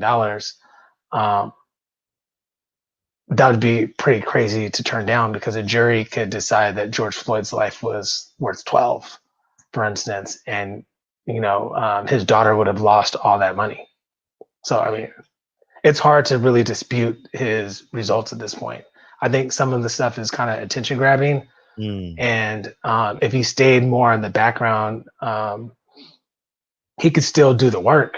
But I just don't really see the need to have press conferences and take away the attention from the family. Got that. But I mean, yeah. So some of the calls today about we were heavy in this conspiracy theory territory, but that always makes, I just don't understand, like, when people are heavy in the conspiracy theories. It's just like, this is standard procedure. If any defendant loses a trial, they're filing their appeal, period. Let us ask you this. So if he's a contaminated juror, can they request a mistrial? Yeah, I mean, the judge would have to grant him a new trial, but the likelihood of that happening, I mean, I don't know the evidence, but the likelihood of that happening seems slim. Okay. Because, like, at this point, it's political theater, so no one judge wants to be the judge that grants him the new trial, and it's just safer to reject the motion and allow him to go to the Court of Appeals or the next level, and then, that person's hands are like washed of the issue. Got it. Does that make sense? Yeah, it definitely makes sense. It definitely makes sense. And the last stop is the Supreme Court, right? Yeah, it would be the U.S. Supreme Court, but before that, it would have to get to the state Supreme Court. But at each level, they have to accept the case. So you can appeal, and for instance, the Minnesota State Supreme Court may not accept it, and if that's the case, then the conviction will be upheld. Got it. And you can't go to federal if it's not accepted. No, because this is a state case, so it's not even in. You would only get to the U.S. Supreme Court once you go through your state Supreme Court on the state case. So you got to lose the state case, and then you apply for the federal. Right. So, like, let's say he appeals the Court of Appeals in Minnesota, and then he goes to Minnesota Supreme Court and loses. He can file a petition with the United States Supreme Court, and if they accept it, they'll hear the case. But if they don't, then your appeal dies, essentially. And it's over. Then it's over. So that could take decades, and just getting through that process. And the reality is he's probably going to get 12 years, and he may serve 85% of that, or whatever it is in Minnesota. I think in California, it's 85%. 85% in California. Can you define political theater, by the way? It's not. These aren't standard trials, which is why I think it's bad for most people's mental health to watch it, and I don't really follow these trials, because the reality is that Black people are being executed across every major city and state, and no one's showing up to those trials, and as a result, people aren't being charged. But political theater, it's not about the trial anymore. It's about everything outside of the trial and what it's involved in. And so, for instance, if the judge is elected, like some of the judges in California are elected, he may lose his spot on the bench if he grants that motion. So everybody's incentivized to just pass the buck in one of these cases, because it doesn't really have to do with the case at this point. It's bigger than this one officer, in my opinion. But yeah, I mean, like, I think a caller said that he needed to go to jury duty, and I would encourage every Black man to go to jury duty. And when you go to jury duty, you should play it down the middle. You should do everything you can to get on the jury. Now, they're probably going to kick you off regardless of how you're dressed or how you're speaking or what you're wearing, whatever. But you do a service to especially if there's a black defendant in a criminal case, you do a service to his attorney because each side typically gets 10 peremptory challenges, which mean that they can just kick someone off the jury for no reason. And so they're not supposed to kick people off for being black, but I mean, that happens all the time. So by showing up to jury duty, I mean, you're doing really like a good service, in my opinion. You know, so, but I mean, those are like my thoughts and on the callers. One last question. Is he a contaminated juror? And if not, can you define it? Because that's what they asked about contaminated. Well, it sounds like the cops office or the cops lawyers are making the argument that the jury should have been sequestered or that someone made contact with the jury. I don't know the facts of why he thinks that someone's contaminated, but typically what happens is that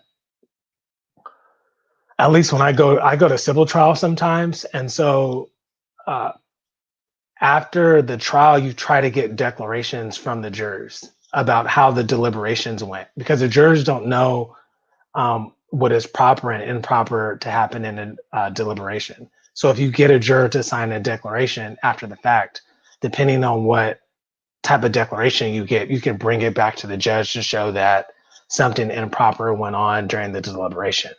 Now, whether or not the judge, under their discretion, is going to grant you a new motion just kind of depends on the facts. It's like hard for me to say that because I don't know what exactly is being alleged, and I don't know Minnesota's jury laws. But generally speaking, this is standard course.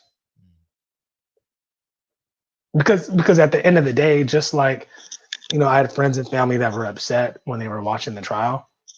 They were like, how can the lawyer say this? And it's like, that's his job.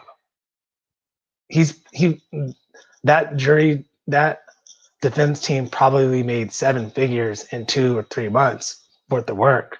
They were going to come out swinging. They were going to make every ridiculous argument that you can think of because ultimately their job is to advocate for their client. And this is no different. Like, of course, they're going to file an appeal.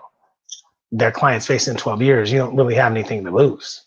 The worst thing that happens is the judge or the court of appeal say no, and then he's got to sit down the full time period. The best thing that happens is they say yes, and you get a new trial. Now, you may get a new trial and get convicted again, but he's got the resources to fight. So, like, I would expect him or anyone else to fight. You know what I mean? So, who pays for his trial, him or the union? When you're a police officer, you know that? And I don't know, but I would imagine on a lot of these cases, it's the union, and then they have like GoFundMe's and all types of people contributing. So, I mean, his defense team didn't lack resources, and they were like doing the standard playbook, like making George Floyd into a magic Negro, playing the video all the time. Like, these are just standard, like, I mean, this is par for like the course. And so, I mean, they were doing their job. I mean, people thought that he may walk. I mean, but he didn't. So I think that just even if he gets a new trial, they may get a new set of jury and he still can get convicted. I mean, right. But I mean, ultimately, like, one case is not going to, like, I saw people celebrating. I had like my aunt texting me celebrating. People were crying. I just think that there's an overreaction and an overimportance put on one case because this happens in every city in this country. I think I saw something where the young lady that was murdered in Columbus, I think, was it Columbus or somewhere in Ohio? She got murdered. The 16-year-old young lady.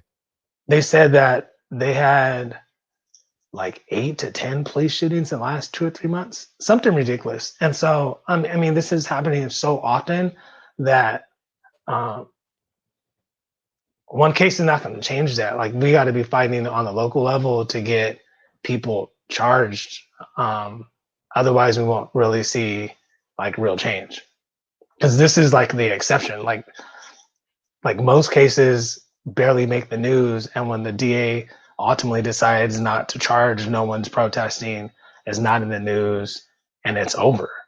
So I mean, maybe I'm jaded, but it's like whether he was convicted, which he was, and he gets sentenced to whatever he gets sentenced to, like, I don't think that this is going to be a cause for change, in my opinion. What's change look like from a lawyer's perspective? From a lawyer's perspective, what happens is the DA is a political position. In most places, they're essentially a politician. They're voted into office, and so the way the DA usually goes around charging the cops is that they bring it to a grand jury, and then the DA unopposed presents the evidence to the grand jury in secret. And then a lot of times, like in the Michael Brown case, the grand jury decided not to charge the officer, and then the DA can say, I didn't decide not to charge the officer, the grand jury did. Real change is if they eliminate the district attorney's ability to put cop cases in the grand jury and they simply charge them. Because the reality is that if you charge these cops, the cops aren't like, for instance, he got convicted with the top charge. He's facing 12. The reality is that if every cop was being charged, you would have cops taking pleas. Like, because if they gave him a year or two, he may decide to take a year or two instead of risking the 12. But the reality is that very rarely are they being charged. And when they go to the grand jury, basically the DA is escaping any responsibility, and no one is really in there with the DA to know if the DA is going or really advocating for the officer to be charged. I think that it's not, I mean, corrupt is not the right word, but I mean, it's deception, and people don't really realize that. And so that's why a lot of times they don't get charged, and there's no ramifications for the district attorney or anyone else involved. Shit is sad. Can they negotiate a sentence prior to sentencing?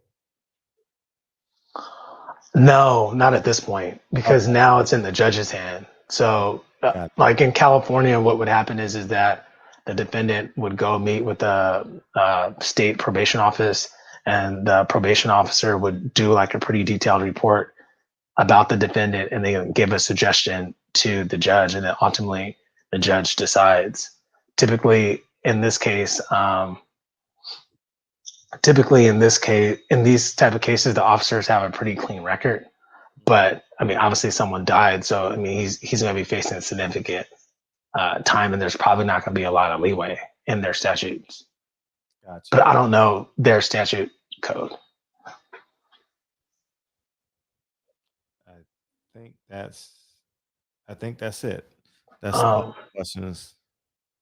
I started releasing videos on my YouTube channel, so I discussed the Deshaun Watson matter. So if you're interested in that type of content, check out. What's the YouTube channel, dude? Let me follow you. I think it's under just Broderick Brown. I didn't know you had a YouTube channel. Yeah, man, I'm trying to, get my opinions out here, Fred. I'm trying to be like you. Okay, ERICK, Broderick Brown. Yeah.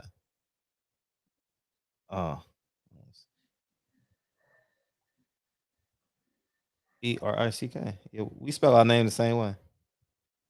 It's not Broderick Brown. It's Broderick Brown. I can put it in the chat.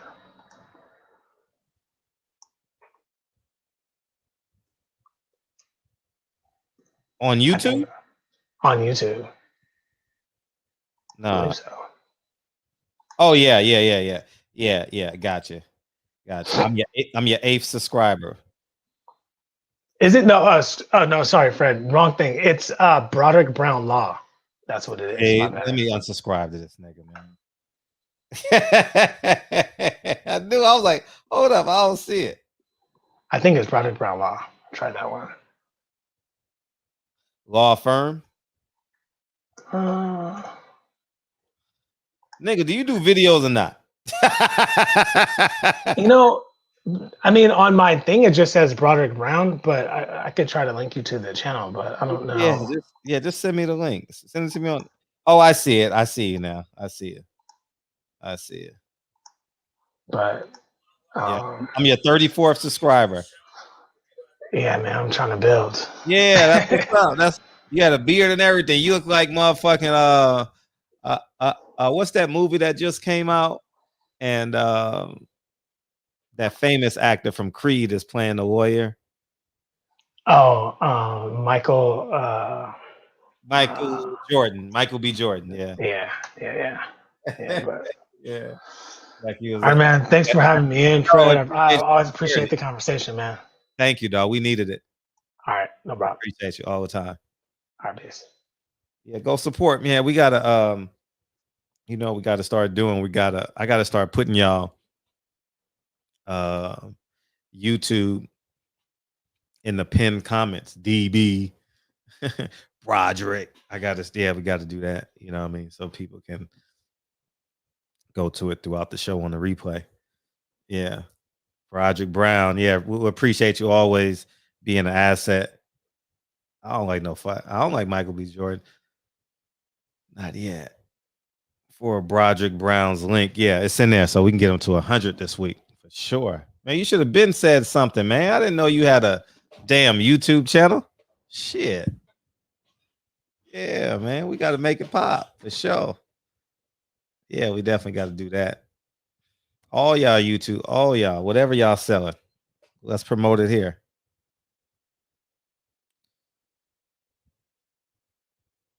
See, Eli Zachary just subscribed. Number 35. Can I get number 35? Hey, it's like I'm in a Chinese restaurant. Hey, can I get a number 35, with a 17? And where's your egg roll? What number is your egg roll? 9 and the number 9. Oh man, too funny, man. Too funny. So that's let me phone lines. Open them back up.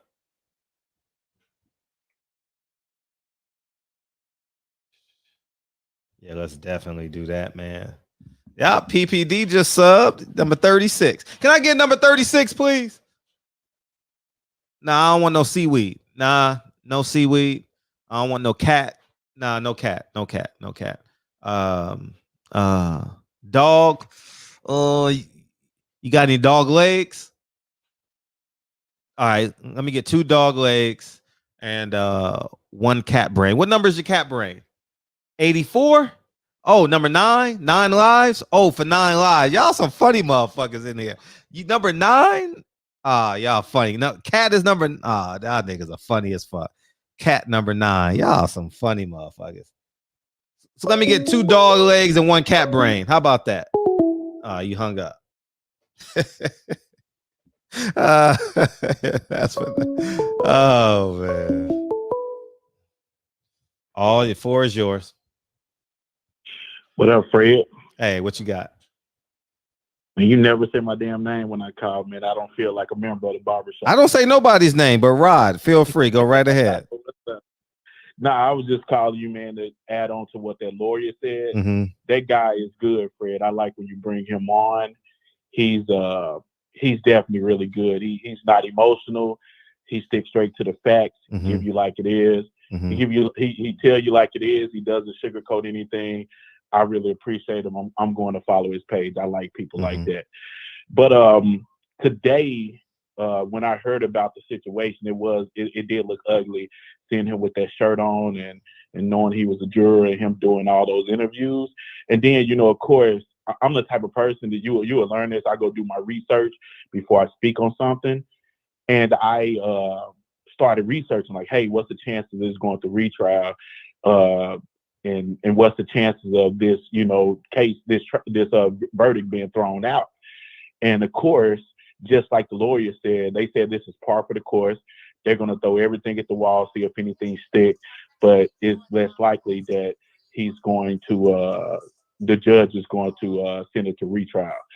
So later on, I saw a couple of videos from BNC where they played the video from the jury selection, and they asked the guy what was his thought on Black Lives Matter. He actually answered that I'm favorable of Black Lives Matter. I feel like Black lives should be protected. So he didn't lie about anything. So him having on the shirt, they knew who he was. They knew his thought process. They knew how he felt when he was selected to the jury. So I don't think there's anything they could hide. And some of the experts I've been listening to and some of the experts I've been reading following their Twitter is pretty much saying that, it's doubtful, as the lawyer said you just had on, that this case would actually go to court. So go back. So we're in good shape. It's just, and I know you was throwing it out there, and I appreciate you for having these conversations. That's why I come in here every day and I listen, because you're talking about boxing, you're talking about the business of boxing, and you don't mind tackling social issues. And I think that's well-rounded of you, and I think that's what makes your show great. Some of the callers called in and they were, the conspiracy theories and all that. And me as a black man, I just wish that black men would read more before we speak. And, you hear guys calling in, and I think these guys are between the age of 30 and 45 and 50. And the way they speak on things as if they know, and with all the conspiracies, it's scary, man. It's scary. We have to start reading and educating ourselves on these topics and these issues before we start speaking on them, because you could pass bad information. That's kind of what the lawyer guy was saying, and I agree with him 100%. I will say this. We need to stop condemning each other over black on black crime. And not saying that we need to stop condemning each other as if we don't need to stop doing it, but black on black crime is not a real thing. White people kill themselves at 85% rate, Asians at an 85% rate, Hispanics at an 88%, and black people are at an 89%. But you're going to kill who you're around. And proximity. Civilians are going to. What'd you say? Proximity.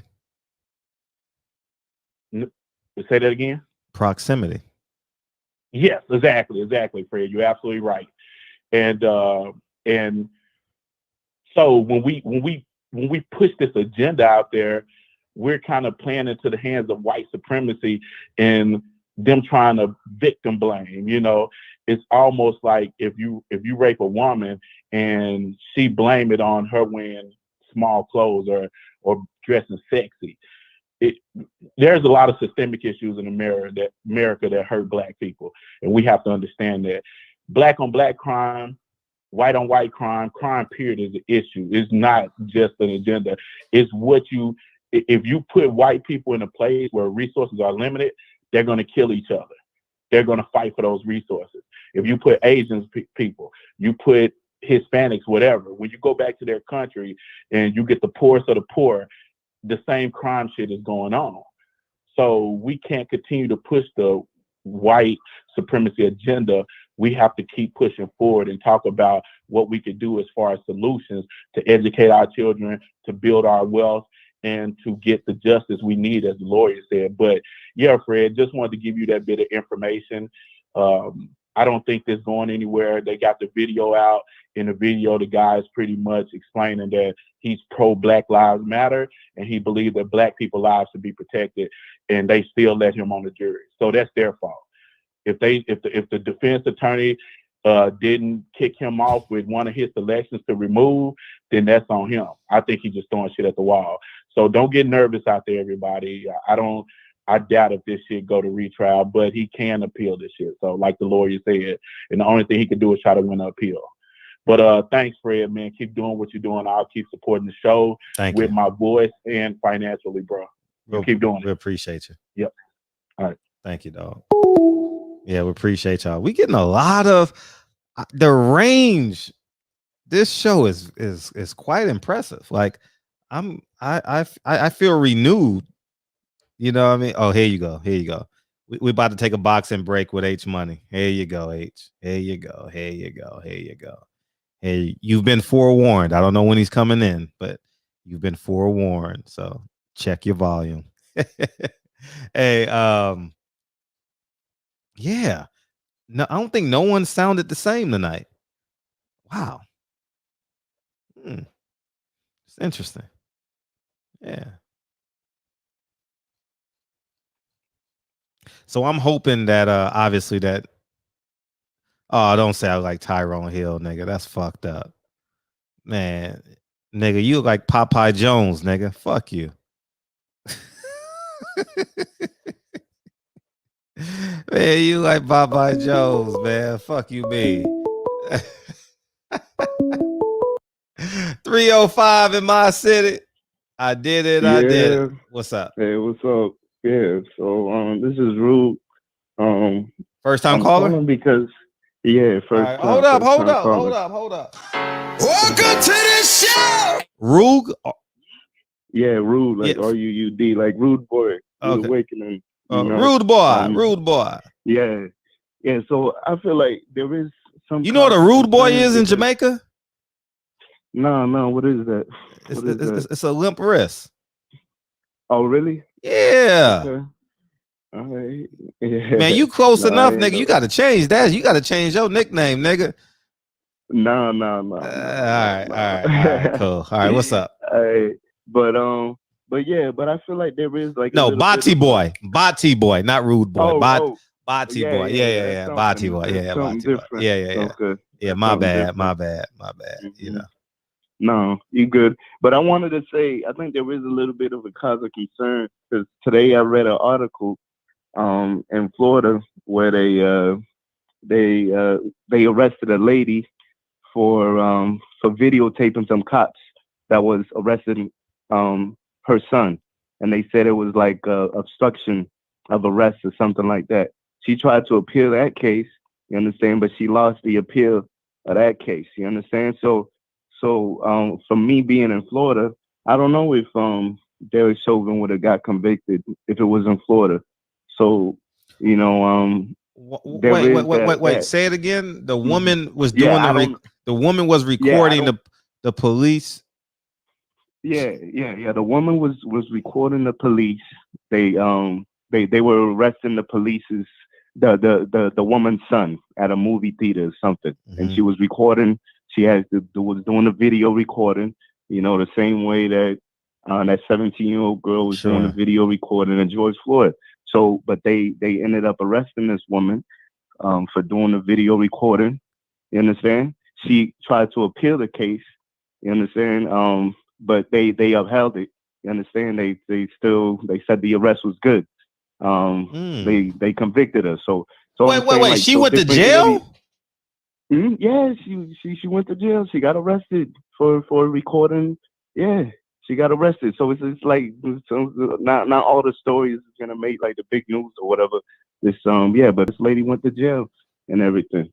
You understand? And then she tried to fight after she lost the case. Apparently, she tried to fight it. She appealed it with the district court. And then and then she still. Yeah, they upheld the arrest or the conviction. So it's I feel like it depends on what area you are in the country. So I'm not completely sure that Derek Chauvin would have been convicted if it was like Florida. To understand? So I feel like there is, I don't know, any kind of way that they're gonna try to find a way to appeal it. I think there is still that slight possibility. We can't say that we home free just yet, even though it's as clear as day. But I don't think we can say that we're home free just yet until we get that surety that there's not going to be a retrial, and then that there's not going to be an appeal as well. So yeah. So I just called to say that piece. So what are your thoughts on that? On which part, the appeal or the woman? I'm more interested in the woman that I'm not more, but I'm curious about the woman that went to jail for recording a cop arresting her child. What is she supposed to do? She got arrested for it. I'll find the article and then I'll put it in the chat. So what you do is you hit the record button and put the phone down, like. I don't know what you're supposed to do. You understand? That's why it was kind of weird, that she did get arrested for that. You understand? The letter of the law. The phone is not in my possession, so right. Yeah. Mm-hmm. Right. So that's what made that situation kind of weird, that she got arrested for recording someone. So it's like in Florida, you got to be careful with that kind of stuff. So again, I feel like the jurisdiction, whatever area you in, who the governor is, whatever agenda that they pushing in whatever that area, that county, that state is, or whatever, is always going to play a key factor on how these judges make their decisions. So yeah, but anyways, that's that. Love the show. I'm not able to catch it too much because I'm on the East Coast. I'm trying to go to sleep. We got to get up early and work, but every now and then I try to see what's going on. It's a good show. Thank you, brother. I appreciate you tuning in. All right, no problem. Cool. All right.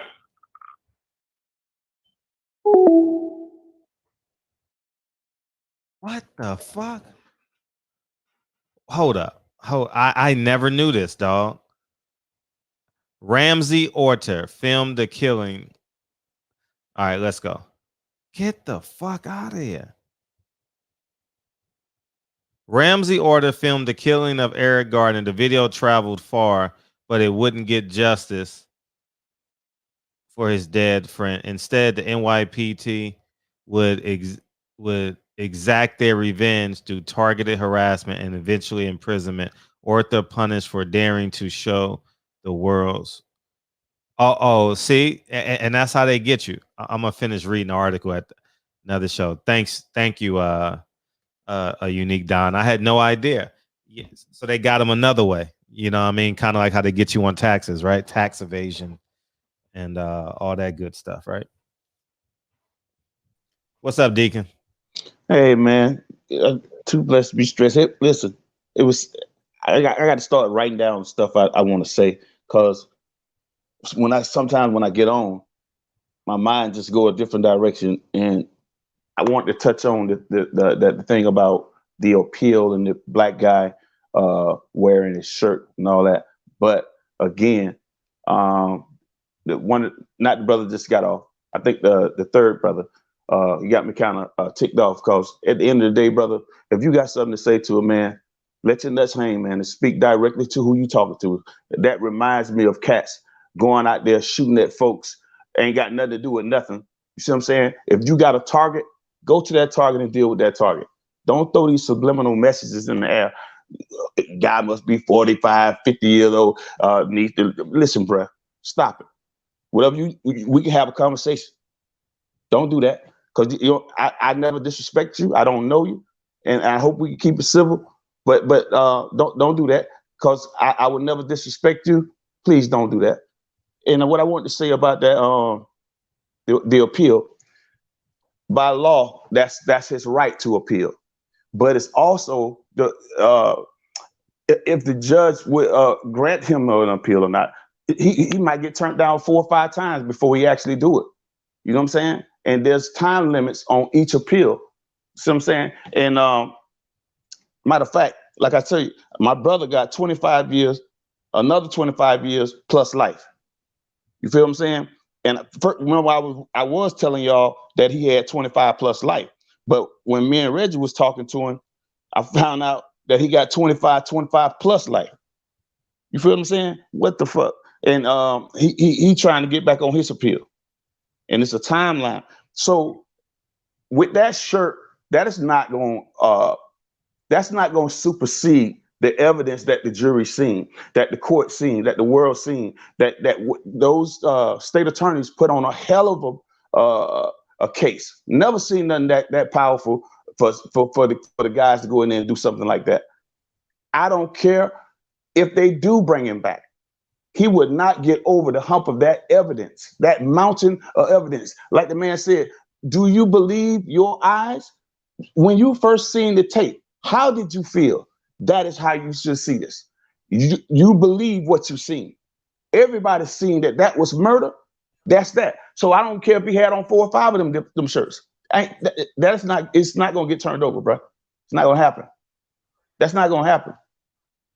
You know what I mean? And let me tell you something. You think one thing about this country, you just somebody. Not you. I'm speaking. They don't care nothing about one man over the power structure being damaged in any time of way when you talk about messing with their money. You think they finna have a city burning down about this one cop that everybody can plainly see that he murdered this man?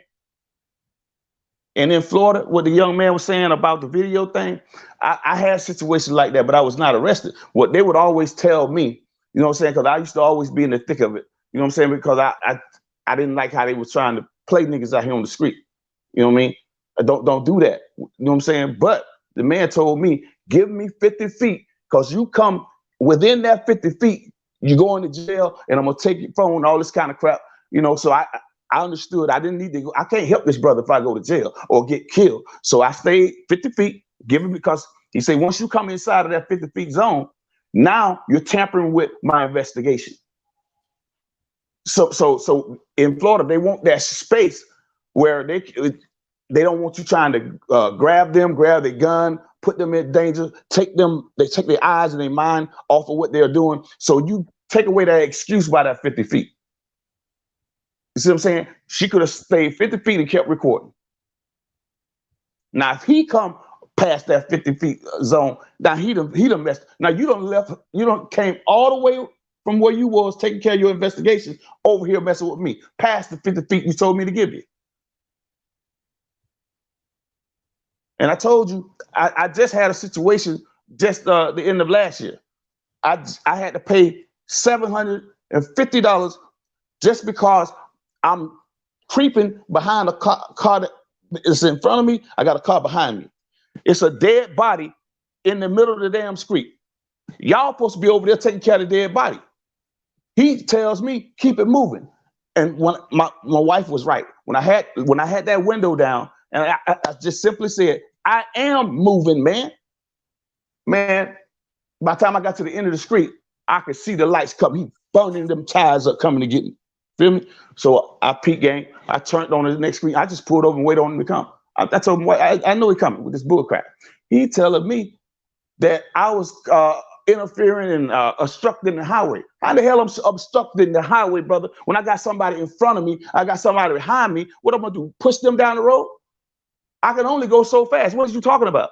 So I said, I tell you what, I'm video recording you. I'm recording you. I said, I'm going at it real. And my wife trying to calm me down, because the more he come at me, the more I'm gonna get out.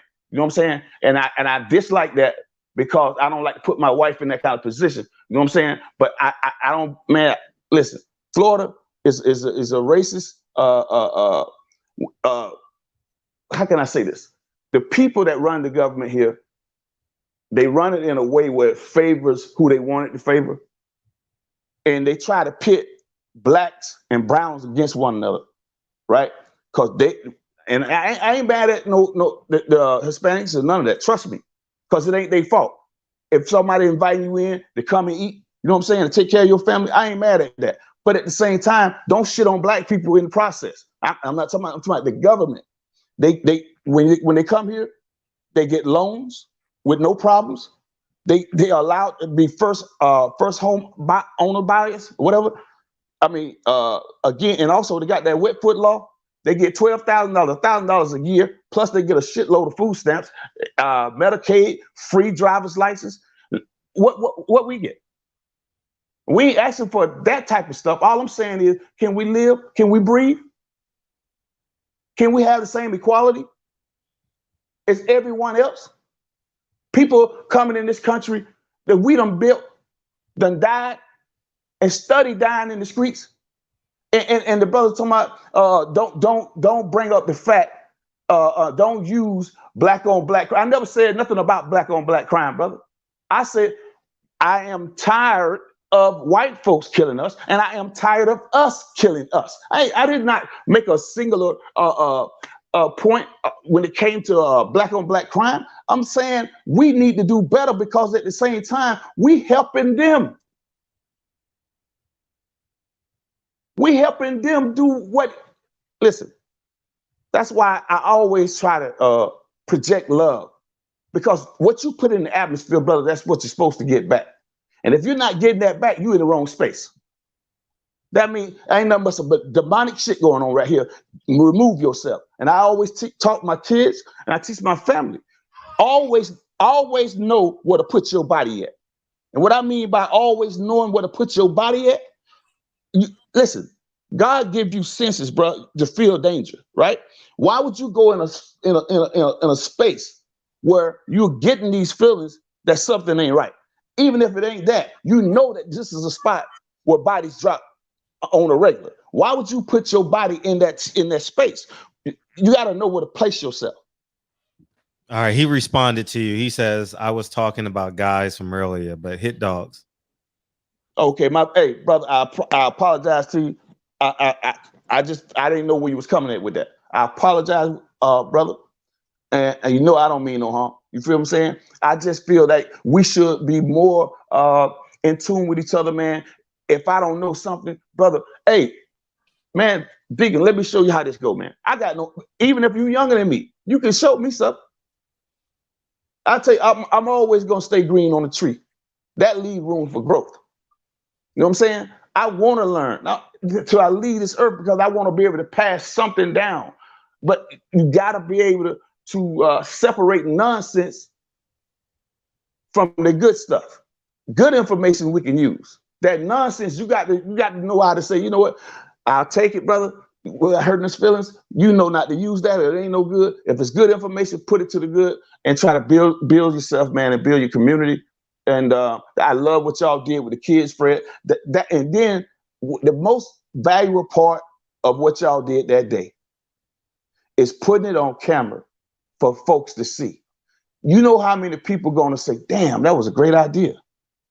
That was a great idea. Now, how many brothers are y'all going to inspire? You don't know, right? That going to build other little kids and put something in them that they'll be able to take care of their families with. Y'all are the leaders. We are all we need, man. We all we need. You feel me? Yeah, we leaders of the new school. You know what I mean? So that's why I give you credit, bro. And I don't nut ride none of that crap. If you deserve respect, brother, on certain things that you do, I'm DB wants credit. Hey, I always shot that man. That's a good brother, man. Listen, I listen. You can sit back and listen to that brother. I love to hear you and him converse back and forth because I already know I'm gonna get some good info out of that, right? Even if it ain't nothing but a good laugh, man. Because they say a good laugh is like good medicine. You know what I'm saying? Oh, you know what I mean? He's an articulate DB won't brother. let me live though. DB won't let me live. Yeah, he will. DB, I give him all the compliments in the world. You give me one, he come jumping in. Man, can I just get my own compliment? Damn. Yeah. He asks great questions. He's intelligent. He's more educated than me. You know, he's taller than me. You know, God damn, he still got hair on his head. God damn. Can a nigga just get a compliment? God man, I'm like, hey, I'm like that girl with the five fine friends. When the guy walk up to him, like, man, you got some pretty feet.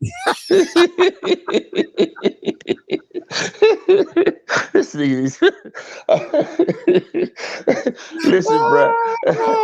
Oh man, let me get my. I got pretty feet. Man, I appreciate this because guess what? This is gonna give me some strength to get up and go to the doctor tomorrow. But one thing I want to say before I go, man. No, you already said it, nigga. Kyle. No. Hold on. Hey, listen. All I want to say is, listen. I believe just listening to DB, that young man he'll chop a head off about you, bro. I believe he'll get somebody to business about you, bro. Yeah, I would do the same for him. Yeah, I peep game. And that's a good thing, man. That's family. That's love. You know what I'm saying? He just want the best for you. You know what I'm saying? And at the same time, you know what's good? Two men can sit down who love each other and to agree to disagree. And it's okay. You know what I'm saying? We all don't have all the answers. But guess what? When two intelligent brothers get to chopping it up like that, I get to walk away with something that can help me, that can help my kids, whatever. You know what I'm saying? I'm looking for something every time. I don't want to just come up here and just to kick the boo-boo. No, bro. I want to hear something that I can take back with me. That I can go check it out for myself and also build on it. And that's what this show. That's what make. I'm gonna say this real loud to the homeboy. Mark Nash. Mark Nash. What is it? Mark Nash? Yeah, Mark Nash. Yeah, bro. No beef, nothing like that. But bro, this is the original Dun Dada. Ain't but one barbershop. In the world, there's so many, but ain't but one. He got a salon over there. He got a salon over there.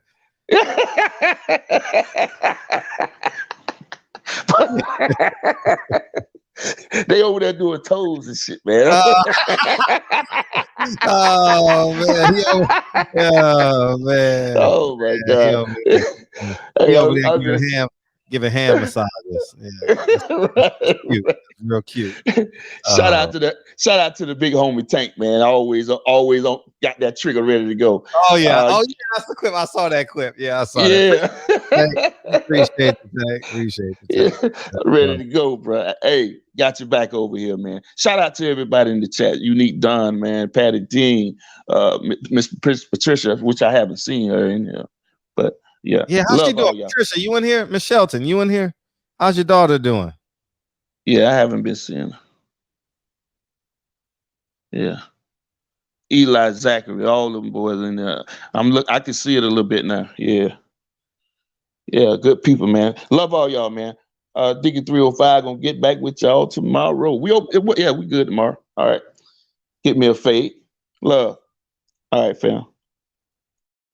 Appreciate you. H Money in the building. What's up, man? What's good? What's good? How you feeling? Before you go, because I know you about to go on a run right now. Yeah, hey, because I got blocked. Yeah, a whole ass moderator in the chat blocked me once again. That shit ain't cool, man. I've been in this motherfucker over a year for real. Niggas, man, for real. Niggas point the finger and real talk. Niggas is straight bitches. Well, let them know. That's some whole ass shit. You bitch ass moderator. You want to be police ass nigga. You wish you had a badge instead of a fucking rich. I bet. Okay. Real talk. Okay, we'll take a 20-second timeout. Rude Awakening, man. I appreciate the link. Yeah, make sure you free H Money, man. Free H Money. It's only 5 minutes, man. You back, right? You back? You good? And I appreciate the link too. Thank you. Phone and record and cop in Florida could be arrested. Damn, man. Well, Benjamin Crump gonna pick that up, so we'll be good. All you H. Yeah, man, for real, man. I thought this was the barbershop, man. Motherfuckers acting like they the police and shit. Man, hey, listen, freedom of speech, real talk. People talk shit and really talk shit, man, but they don't back it up.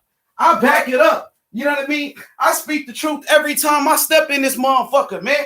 Real talk, man. The barbershop won't be the same without H Money. The barbershop won't be the same without me. Real talk, nigga.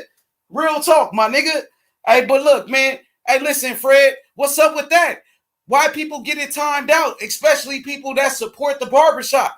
For real, I thought this was a place where I could say my piece. Because I can't see it. No, I'm talking to you. I'm saying you run this shit. You run this show. I agree. Don't block H Money, man. Don't block. I agree. How many times you gonna tell these whole ass niggas that? You gotta keep telling them like they little ass kids and shit. I'm on them, H. For real, man. But yeah, man. Hey, that's all I had to say, man. For real. I wanted to talk about the boxing and shit. But when that happened, that shit ain't cool. That shit ain't cool, bro. Fuck that, man. So for real, bro. That's why like niggas don't even want to show up because I might get timed out for no reason and shit. So when you get mad when you driving, do you just? I'm saying that shit ain't happening to DB 305 and them folks. That shit ain't happening to DB and them, robbing them, Rob G Films and them, and Dave Jack and them. Why the fuck that shit keep happening to me? Brandon Washington, you a bitch ass nigga. You want to be Nation of Islam ass nigga. Brandon Washington, you's a bitch ass nigga. You's a bitch ass nigga, and you ain't never showed your face. You bitch ass nigga. H, when you get frustrated when you driving, do you just say fuck it? I'm driving to Louisiana out of curiosity, Or say fuck it, man. I'm just gonna drive to Florida. Fuck it. I'm gonna just change everything. I give up and just curse all the way to Florida. Jacksonville, maybe. No, in the words of Andre 3000, 2000. Was it Andre 2K? Was it Andre 3K or 2K? Why am I drawing a blank right now? It's one of them K's. Anyway, Savannah, maybe. What's up, man? We need some boxing, man. You got breaking news or something, man? Nah, man, I ain't got no breaking news, man. Real talk, man. I want to break somebody off with an ass whooping. That Andre 3000. Brandon Washington, I'll beat your ass. Brandon Washington, you a hoe ass nigga in the chat. I will beat your ass, nigga. Real talk. We can let that be known, nigga. We let that be known. I'll beat his ass. We ain't gonna do no fight. You can't reach him. Okay, for real. Okay. But yeah, that's all I had, Fred. You ain't got no boxing news. You ain't got no boxing news. That threw me off. You know what I mean? Fuck the boxing right now, bro. That shit got me mad. Hey, listen, that shit got me mad, bro. That you would be mad too if that happened to you. You should be mad that happened to me for the fourth time. Every time a motherfucker come here, I'm getting timed out and shit. I can't these hoe ass niggas. Why these bitch ass niggas got wrenches then? You give a bitch ass nigga a wrench so they can time people out? They're not gonna time you out no more, H. They ain't gonna time you. All right, for sure. Okay, thank you, Fred. That's all, bro. Appreciate that. Man, hey, that was like Lincoln. Hey, Daddy. Oh no, Lincoln don't do that. Kennedy don't do it no more. But like maybe when Kennedy was like one of that, and then say, okay, I'm gonna go backwards and let you win. Okay, and then it's over. Oh man, Brandon X, man, what you doing, man? Anyways, man, you know, H Money is definitely due for that. I mean, it's been a minute, so it's been like, you know, once every 2 months, man. H Money versus Washington border wars. Nah, they can read their Quran together, man. At the end of the day, man, you know what I mean, and get to a happy medium. Why not? You know what I mean? They in Ramadan together, man. H, you in Ramadan, man. You supposed to make a U-turn. You know what I mean? Go back to the starting place. Yeah, salute to the people in Ramadan, man. Salute to y'all. Is that it? H Money, D B. What's up, DB? And border wars. Hey, by the way, yeah, they do a good job over there with border wars too, man. They ain't like number 11, 12, 13, 10, somewhere in there. They do a good job with that, man. They building community over there. That's dope. That's dope, man. Keep it going. Oh, they doing a basketball tournament. And I was like, Barbershop versus the Boxing Voice. That would be cool. So I haven't got any updates on it or when they're gonna do it, but some type of fight weekend. Maybe we can spend a Saturday morning at a 3-on-3 tournament. You know what I mean? That'll be fun. So yeah, DB, what's up, man? You gonna holler at your boy? It's 11:18. Yeah, man. So oh yeah, let me respond back to these.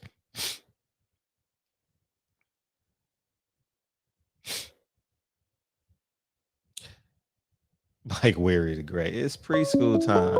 It's Haney time. It ain't preschool time. It's Haney time. What's up, D? Peace. What's up, Fredro? Peace. Did you say it 2 or 3 times? Usually 3, but you know what I mean. I stop at 2 if you need me to. Oh, you punish it. You punish it, H buddy. Hey, peace. All right, we gonna say it twice tonight. There. What's up? You said, am I punishing H Money? What you mean? No, it was joke. I was making a nothing. It was a joke. Yeah, Haney. It was a joke. Oh, okay. They hungry out here. They hungry out here. Oh man. How do you say hungry? Who said that? How do you say hungry? Hungry. Oh yeah. All right, cool. Yeah, HUN. Yeah. Okay. All right. I'm the dummy. Who said they hungry out here? Eli. Eli Zachary said that? Yeah. Well, I don't see that. I don't see it. What time you sent that? I see Eli's like at 11:16. Eli's like at 11:16 again. Where Eli say that at? I mean, in the super chat. Oh, okay. Okay, I didn't see that. What's up, Kai? I see Kai in the building and slid in here too, man. My big bro Brandon Washington and slid in too. Yeah. I'm sure you agitating, huh? Is that what you're doing? What up, Cam? Hungry, yeah. Yeah, hangry different. Hangry after you done waited about 2 hours after it was already supposed to be time. That old school, that old school Thanksgiving, kids waiting around. Grown folks ain't hungry because they in their kitchen making food. Got all the fat seeping in their pores, plus they tasting everything that they cook, so they ain't hungry. Kids waiting in the back room, dying of hunger. 6 o'clock ain't ate a meal yet. Yeah, that's that hangry. You be mad. Yeah. I messed it up, man. I told you it's after 10 o'clock, man. It's after 10 o'clock. Hey, do they still sell those paper plates that fold and shit? Paper plates that fold. Yeah, remember them cheap paper plates with the ridges on the edges, and they flimsy.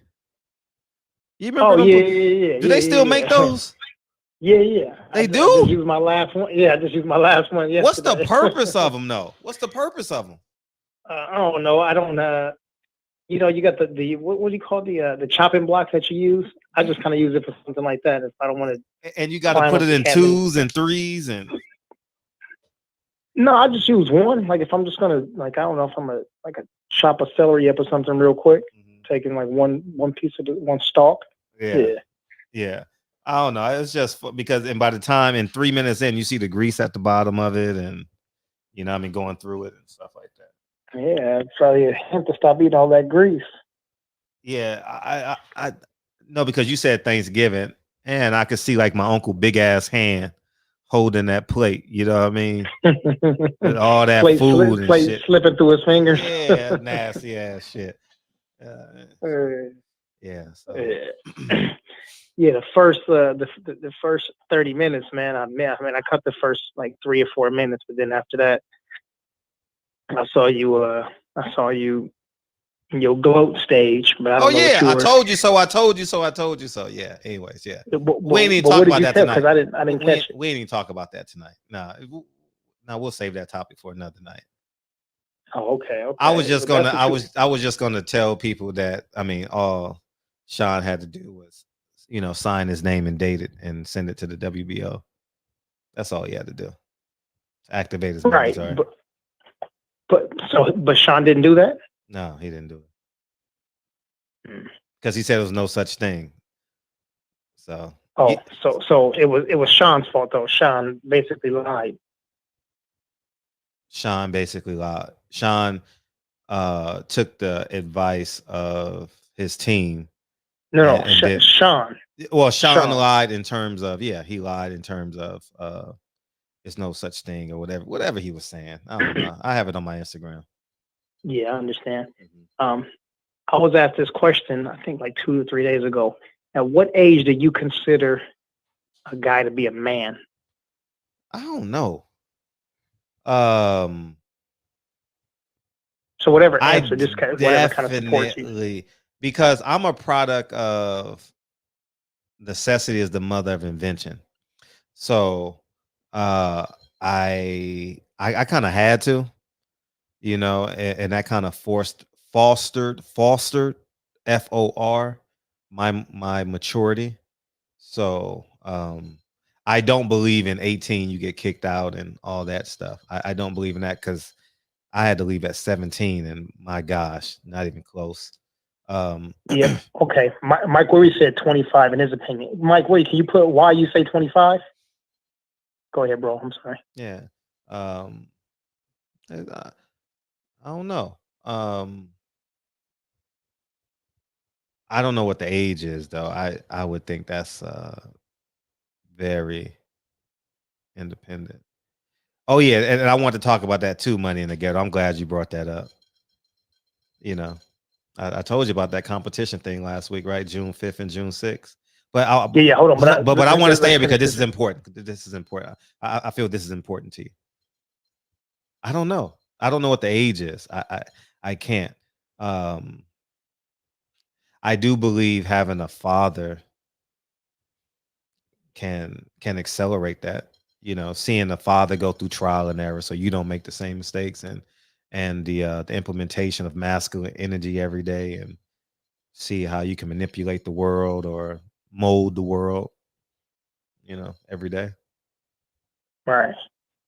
So I noticed that everybody's got word answers and not many numbers, and I get it, but I'm saying, so at what age? Let me see. I don't want to pick, I don't want to say anybody's name because, you know, the dudes get sensitive. But, you know, if I said, for example, if I say 22, I say 22 because that's the time that a person is likely to have just finished college and started getting in the workforce. So they have understanding not world politics, work politics, having to fend for themselves by being able to pay their own car note, paying their own phone bills, paying all of their rent and bills by themselves. You know, probably first time having either a roommate or a girlfriend live with them. So they have to figure things out. They got to do their own barter and trade, you know what I mean, and negotiate all their own deals. So I would say 22 to 23. That's what I meant, like a number with some sort of support to it. Yeah. I know at 22 I wasn't mature enough yet. No, not even close. Nah, I wasn't. I was a graduate though. I had kids in my classroom, but I was 22, dog. Nah, not even close. Nah. Eli exactly said DB. That means DB and Brandon Washington was right. He said that the host was staying out of the Porter thing because it has something to do with his dad, his team. Yeah, talk to him, Eli. What did Eli say? He was talking about Sean Porter's co-host when he opted out of he was like, I'm going to opt out of this conversation because I don't want to be a part of the drama.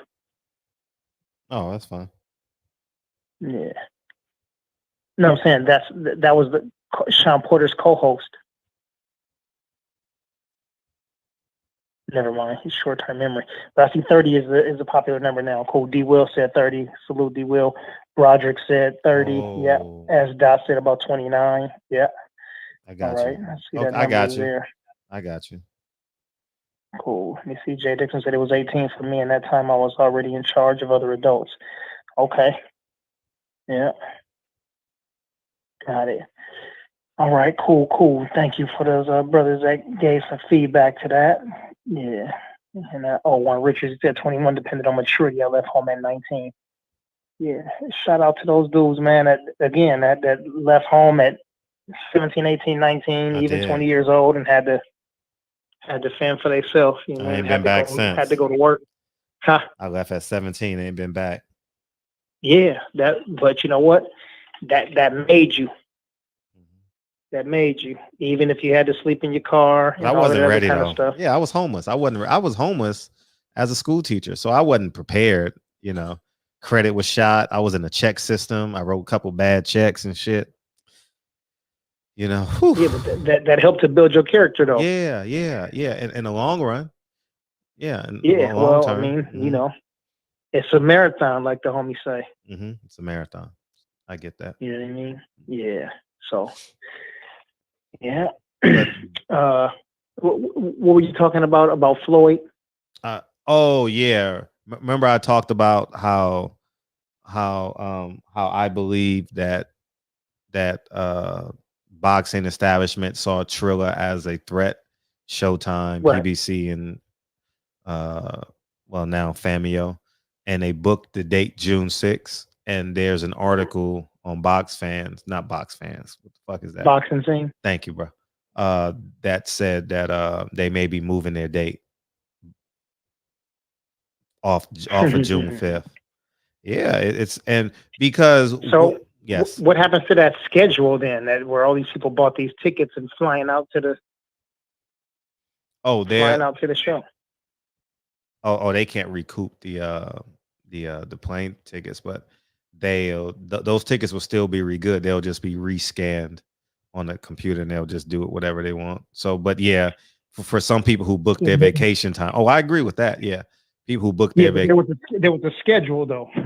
There was a schedule and people changed their whole lives to jump on a plane because of the schedule. Yeah. Yes. Sometimes games get rained out. Sometimes fights get canceled.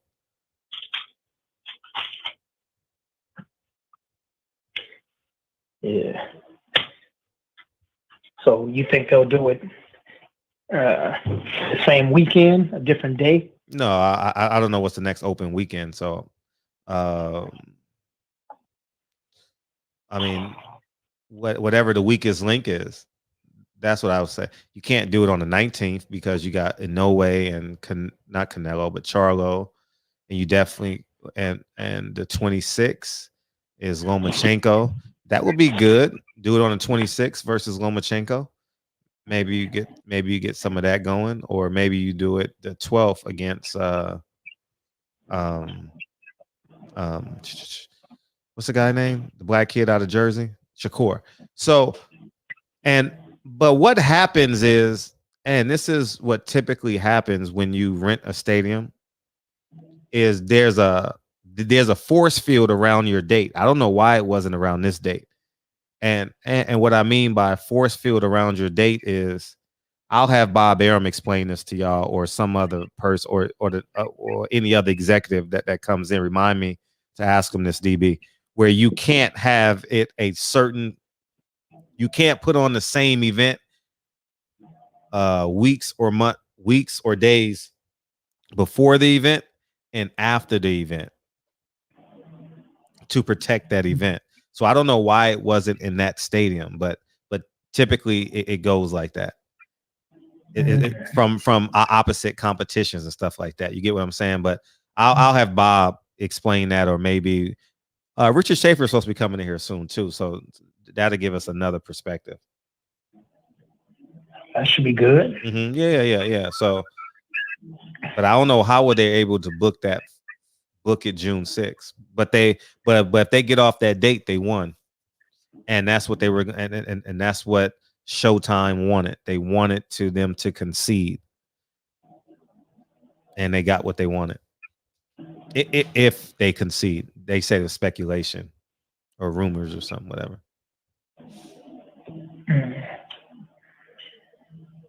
Gotcha. All right. What else? What else you got?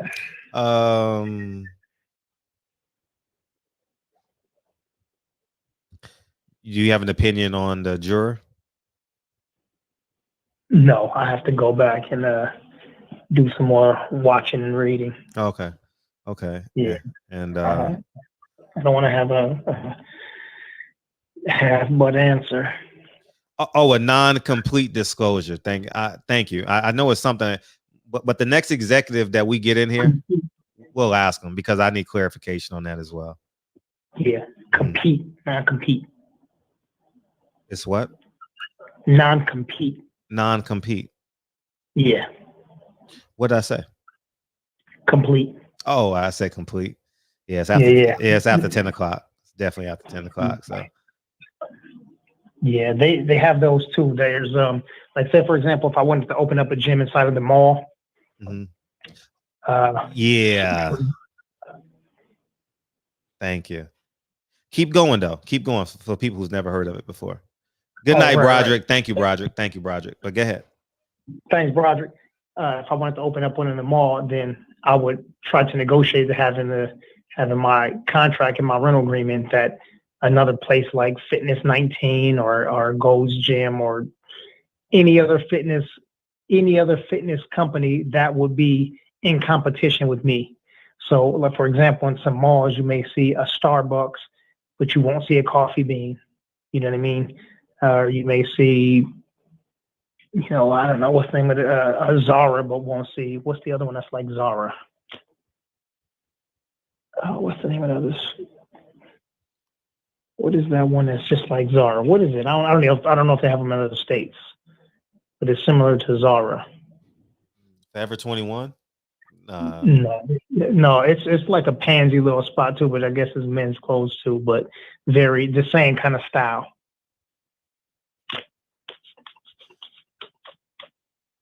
Zara.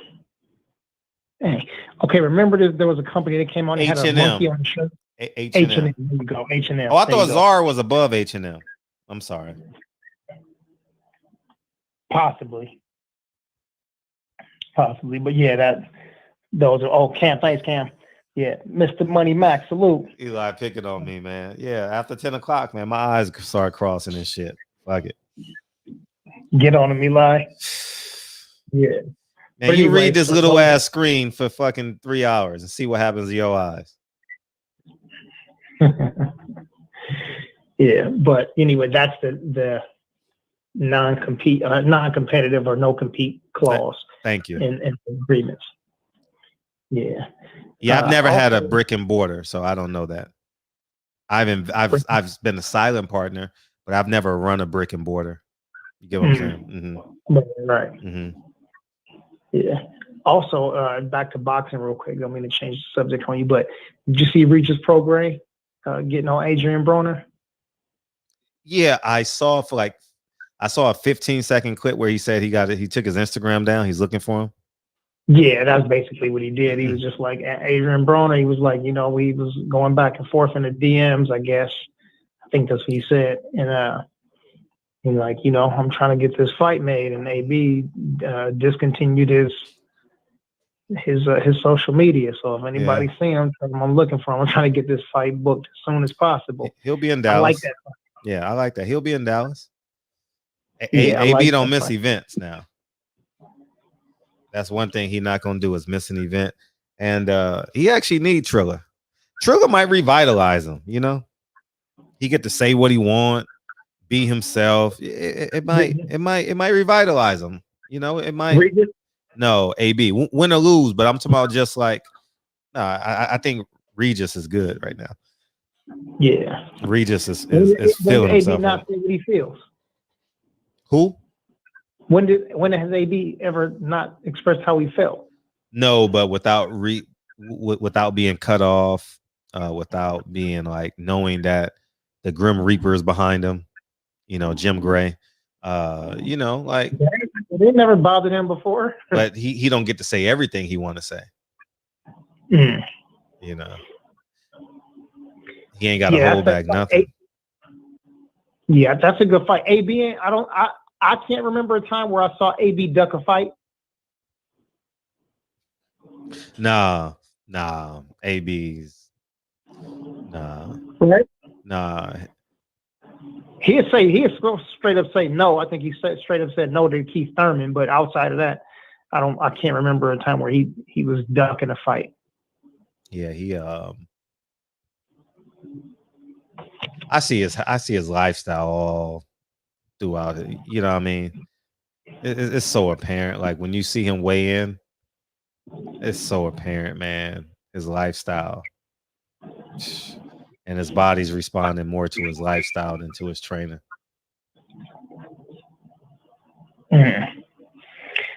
Cam said, how y'all see that fight go? Which one? That fight, the AB and Oh. Yeah, where your mind go, bro? No, because I thought you were talking about a fight, AB and Santiago, or I thought you were talking about the fight this weekend. When did I mention Santiago? Because that was his last fight, so I don't know why I was thinking that, but I thought you was I thought he was talking about Santiago. I'm hungry. Yeah, clearly. Ooh, that's a good fight. That's a good fight, but I would go with Prograis right now. Because Prograis ain't gonna be that active. He ain't gonna be able to throw them punches like he is. I mean, but AB ain't gonna train. AB living his best life. I ain't seen him hit a heavy bag since he won. Yeah, all right. Look, the brothers chiming in right there. D. Will said AB ain't ready right now. Let me see. Boxing Truth, sir. My cousin said Regis would beat the hell out of AB. Man. Yeah, pound for pound. He said, remember when AB ished on Ellerby? Yeah, he did Leonard Ellerby bad, man. I feel bad for Leonard Ellerby. I was there. Man, yeah, it was. I actually got the first interview with Ellerby afterwards. Yeah, that was... Bitch ass nigga. You ain't here for me. He ain't say what he wanted to say neither. That's just think about that. He didn't say what he wanted to say. Imagine that. I know what he wanted to say. You know what I mean? Shit. I ain't about to say it neither, because I don't want to deal with them type of conversations, that type of energy in my life. So, but yeah. Xavier said AB ducked Robert Guerrero when Guerrero called him out in San Francisco. But other than that, he never ducked anyone. I don't remember that. Yeah. At what weight was Guerrero? Was he the champ? No, he obviously wasn't the champion if you calling out AB. Yeah, Guerrero was at 47 way before AB went up there. I like that fight now. I like Guerrero and AB now. Shit. Yeah, I'll take that fight. Fuck, they ain't. I mean, sadly and true, we ain't got no expectations for either of the two now. Which makes it even better. Yeah. That makes it more competitive to an active dude. And I'm really interested to see what Tank's physique is gonna look like. I'm not really interested, like I'm waiting, but I'm curious to see what his physique is gonna look like. Is he training, or is he just working out? You know? Yeah, if he if up top, like if his shoulders and everything is cut and he still got some abs at that weight, yeah, it's gonna be a dangerous fight, man. It's gonna be a dangerous fight. He's gonna get out there and put hands. Hey, I saw that. I saw him fight today, dog. I saw an interview today with him, dog. He was supposed to fight in April as a welterweight. Can you believe that? He says I was moving up the welterweight, and then they told me I was fighting this guy. Okay, so then this is this might be good for Tank. This might be good. You know, if your team tell you that you need to move up to the next weight, that obviously means that you're having a hard time cutting weight, right? Mm-hmm. So, from that perspective, yeah, but nah, he ain't. He will have no problem making weight just because of the opportunity. I mean, he's gonna have problems making weight. Don't get me wrong. I'm just saying, like, he's doing what he needs to do to make weight, and he's doing it more willingly, I would say. But yeah, he's his manager or his promoter is Louis DeCoupas. He did an interview on Premier Boxing Network, their podcast. I didn't get a chance to hear Jamal Charlo's interview, but it's both of them on one interview. Yeah, I think it'll, you know, whoever has the best weight cut, it'll be a battle of attrition. Yeah. Hey, he is. Hey, he's not slippery, but his punches are real twitchy. He's real twitchy, like he can shoot. Yeah. Got a good left hook to the body. Man, Barrios ain't an easy out now. Hopefully we get Virgil Hunter on, man. We're gonna try our best to get Virgil Hunter on. Yeah, 5'10" though, man. That's He's 5'10", huh? Yeah, 5'10". How tall is Leo? Leo is like, I don't know. He's so flimsy. Like I don't know. Like he's so little. He's like a kid. Oh, he might be my height. He might be my height or an inch shorter. Might be. He might be 5'6". But the point I'm making is that what are they gonna say? Tank is 5'4". Or maybe Leo's 1 inch taller than me. Yeah. But Tank is 5. Tank is a legitimate 5'4".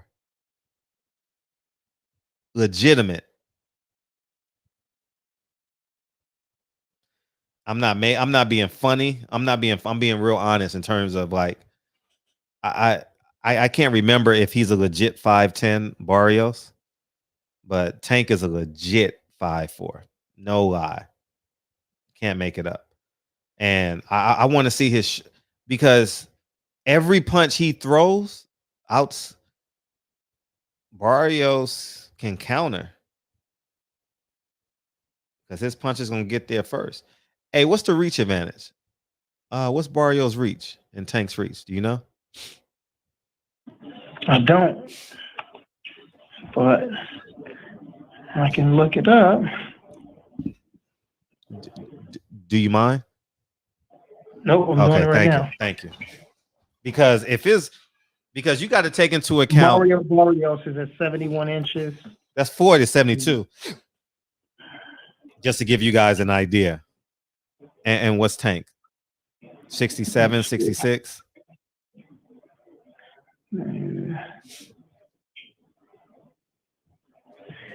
Tank's is. I got everything except that.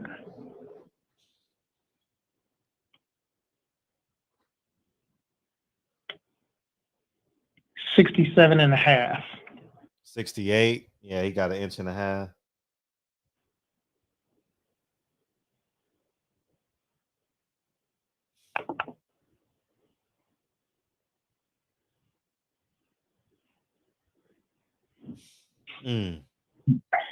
67, 71, 2 inches on each arm, and the leverage.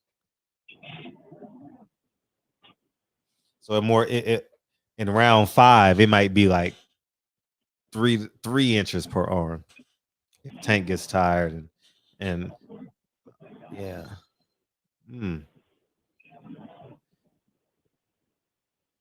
This might bring Virgil Ortiz back. Victor Ortiz, Virgil Hunter back. Might put him back in the landscape. He had a rough 16, 17, and 18 with all the fighters losing, but this could get him back. It's gonna be compelling, man. It's gonna be compelling.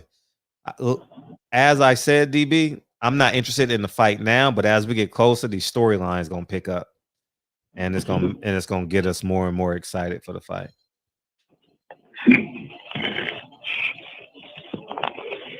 Yeah.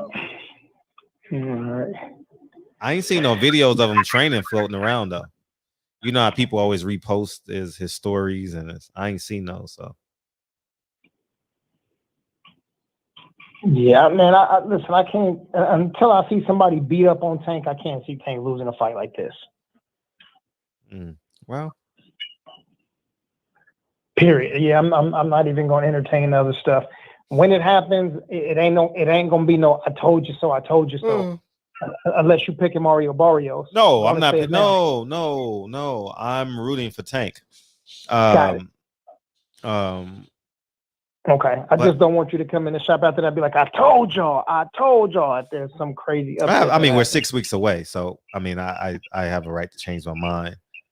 I want to see what they look like in the face-off. I want to see all that shit. Because Tank goes to high guard when he goes hunting for prey. He fights in a high guard. That's good if you're fighting against a taller fighter. Yeah, but he throws hooks to the body though. Like his punches is left hook to the body. Good.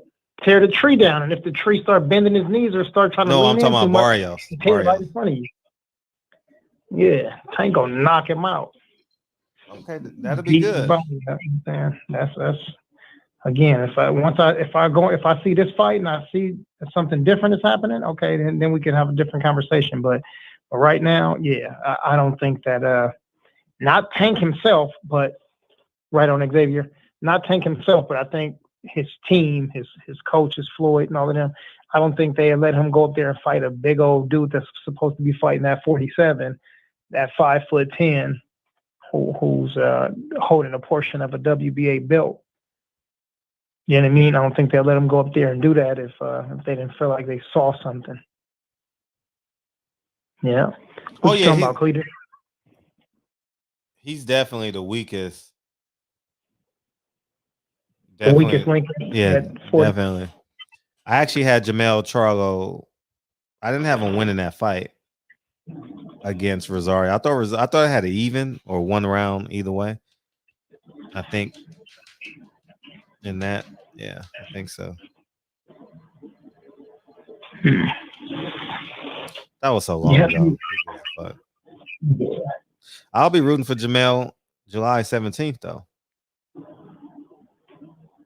I want to make history in this city. July 17th? Yes, July 17th.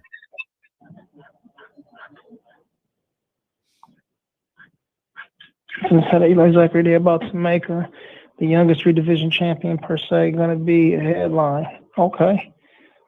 All right, Eli, I didn't even think about that. Yeah, okay. Mike Wordy said, Fred, you on drugs. Yeah, been that. Oh, there you go. Money in the Ghetto said Barrios fought on 2 to 3 of Tank's cards. So they familiar with him. They seen him in the locker room. They done been around him, watching his preparation and whatnot, you know. So, okay. Right on. Has anyone, Xavier wants to know, has anybody posted their Bud or Porter merch? Yeah. I don't know. What time is it? Oh, we got the Wilder haters tomorrow. Oh, that's gonna be entertaining, dog. Oh, that's gonna be an entertainment show, dog. I can't wait. Oh man. Oh man. Oh, I can't wait. I can't wait. I can't wait, dog. Yeah. Yeah. Everybody should be ready to have some fun with this dude. All right, go eat, man. Let's go. Go eat. All right, man. So let's get some love to the brothers and sisters. Yeah, man. You were slowing down. You jump in, and I'm like, all right, I'm gonna let Billy cook, and then you slow down right after that. So I'm like, yeah, you gotta eat too. Niggas fighting to get him first, dog. Oh, he gonna be fun now. Oh, he got a philosophy on boxing, man. Oh man, it's enjoyable to listen. It's funny. Oh, it's funny. We argue all the time. Oh man, I miss him though. I miss him. I miss going to fights with him. Yeah. Yeah, he's an interesting dude. Yeah. All right, man. So let me get some love to the brothers and sisters in here, man. Got T Bell, Taylor Bell in the building, the boxing section, TBS, Kyle in the building. We're gonna slide over there. Hotep Shalom, peace to my brother. Big Texas, ATX, Cletus in the building. Salute to Cletus. Kyle just dropped that link for y'all. Hotep Shalom. We got Warren Richards still in here. He said, I'll be there. Okay, you got good. Yes, indeed. And the Queen Unique Dawn, she said, fire. Got Yova in the building. YV, California represent. Money in the Ghetto still in here with us. Eli Zachary talks everything. Shout out to them Texas boys. My MMA brother DJ in the building, J.A. Dixon. Salute. Let me see. We got Dave Jack still in here. Detroit, 313 Eastside. Phantom Brawler, Hawthorne. Pound for Pound, Sports Entertainment, Hawthorne. Got the Hawthorne family in here. Shout out to my brother Mir, Oakland in the house. Xavier Martinez in the building. Salute to you. Let's see. Who else, man? Southern T Boxing. Peace to you. Michael Weary the Great. Robert Brown. Well, she got S. Riddle 45. I think that's the last thing I heard you say talking about S. You never met S. And that's when I jumped back in the gym. Boy, are you hungry than motherfucker, huh? You hungry or what? Yeah. You had a lot of kids in there tonight, huh? Huh? You had a lot of kids in there tonight, huh? Yeah. It was big tonight. Yeah. Yeah. Next week, make sure you remind Ananda about her son. Yeah. Get her son down there. Let's see. Warren Richards said Royd Rumble coming Saturday. Canelo versus Saunders. Trash. Talk to him, Warren Richards. Yes, indeed. That's funny. I like that. That's funny. Yeah. D. Will, salute to you. Cameron Markham, salute to brother Cam in the building. Somebody tell Reg that his boy got some interviews out there. I just saw it on I just saw an interview post with Radio Raheem Sugar Hill. Oh, okay. All right. PJH Big Dog, Bam Bam Tweet. What up, Bam Bam? Ain't seen you in a minute, man. Welcome back to the show. Welcome to the show. OG Big Rob G fam in the building. Salute to you, my brother Jay Gibson. Jay said bomb squad on him. Yeah, indeed, man. Who else we got in here? C's, you still in here? SS Caesar in the building. How you say it, Fred? What? Caesar? Yeah. And see, shout out to Big C's, man. Oh, salute shit. to you. How did that go away? Yeah. President Jafar, salute. We see you, man. The Kool-Aid man in here. Shout out to the Kool-Aid man. He said, hi, caller. He said, hi, caller. Welcome to the show, Kool-Aid man. Welcome to the show. We got DJ in the building. DJ MVP.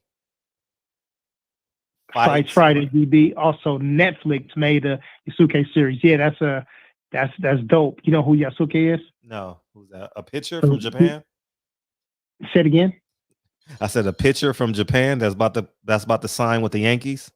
Who? Yeah, you that's very good. Actually, he was a Japanese baseball player who became a black samurai. Oh, okay.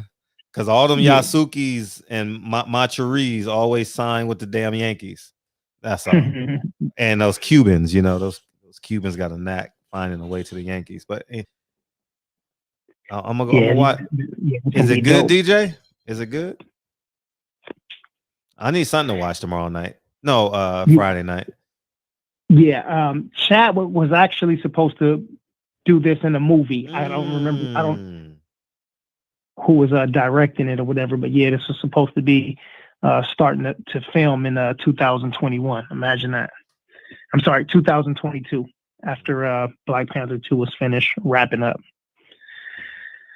Yeah, man. So yeah. I think we got him. The Kool-Aid man. We got you. Yeah, see him. Brandon Washington in the building. Salute, big brother. And let me see. Pigeon Mike Tyson in the building. He said, much respect to the caller. Salute to you, Pigeon Mike. Man, welcome to the show. Welcome to the show. Oh, I think that, as a matter of fact, I think Pidge has seen him over on Kyle's channel before, too. Mexican supremacist. Salute to you. Welcome to the show. He's been here before. he just threw it in there, huh? Oh, me? Man, you talking so exhausted, nigga, with all these theatrical pauses and shit. You know what I mean? Like I gotta fill it in. I gotta fill that dead space in. DJ said, read the book first, Fred, or you won't get it. Nigga, I ain't reading shit no more. I ain't got time to read shit no more. You know what I mean?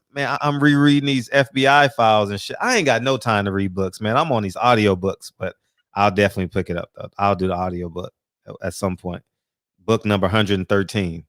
Malcolm Gladwell just came out with a book. Man, I'm just so far behind. This show done did a doozy on me. I can't even lie to y'all niggas. Sheesh. Anyways, I usually go through at least 20 books a year. But anyways, it's not about me. I can't leave out with that kind of energy, man. Let me pump it up real quick. So S. Riddle 45, man. Peace to you, brother. Thanks for coming out. Hotep Shalom. Salute. Cam, we're gonna see you over at the boxing section, TBS. Eli Zachary talks everything. Peace to my brother DJ. Catch y'all less than 24 hours. Otherwise, we see y'all over on the boxing section. Play the song, Fred. Unique Don, pushing buttons and great energy. That's what we want in the barbershop, man. We know you don't read at all, Brandon X. At all. Birdman. What's up, Birdman? I love y'all, man. I appreciate y'all, man. Thank y'all for coming out tonight. And we're gonna be back to it's gonna be a fun show.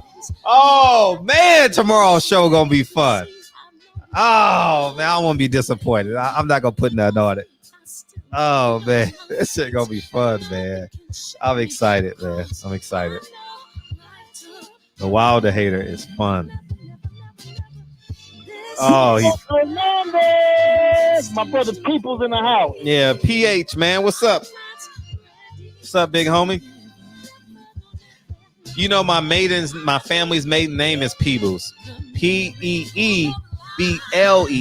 Peebles. And you like Mario. Yeah. And yeah. And y'all know the story about Nat Turner killing my slave master. My family's slave master. Hey, I'm telling you the truth. Hey. It's all in what you do. Hey. My beautiful sister, Unique Dawn. Hey, Unique. UD. And shout out to M. Arthur. M. Arthur said, love for you all. Thank you, M. Arthur. Thank you, man. I appreciate y'all. It's been a good week this week. Tomorrow gonna be fun, dog. Tomorrow gonna be fun. Oh, man. Wilder Hater, fun as fuck. It's the moment of truth. Let me send her the.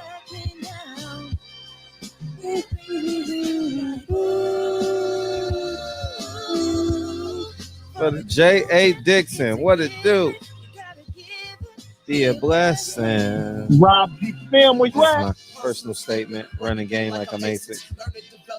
Determined to be the greatest yet. Bobbing and weaving and changing up like a seasoned indigenous to the grind. So I do it for all my people. Some people will never clap for you. Win anyway. You know what's funny? Check this out. My name is Poncho. We never say poncho. So what y'all say? We are poncho. Poncho? Poncho. How you say hungry? Uh-huh.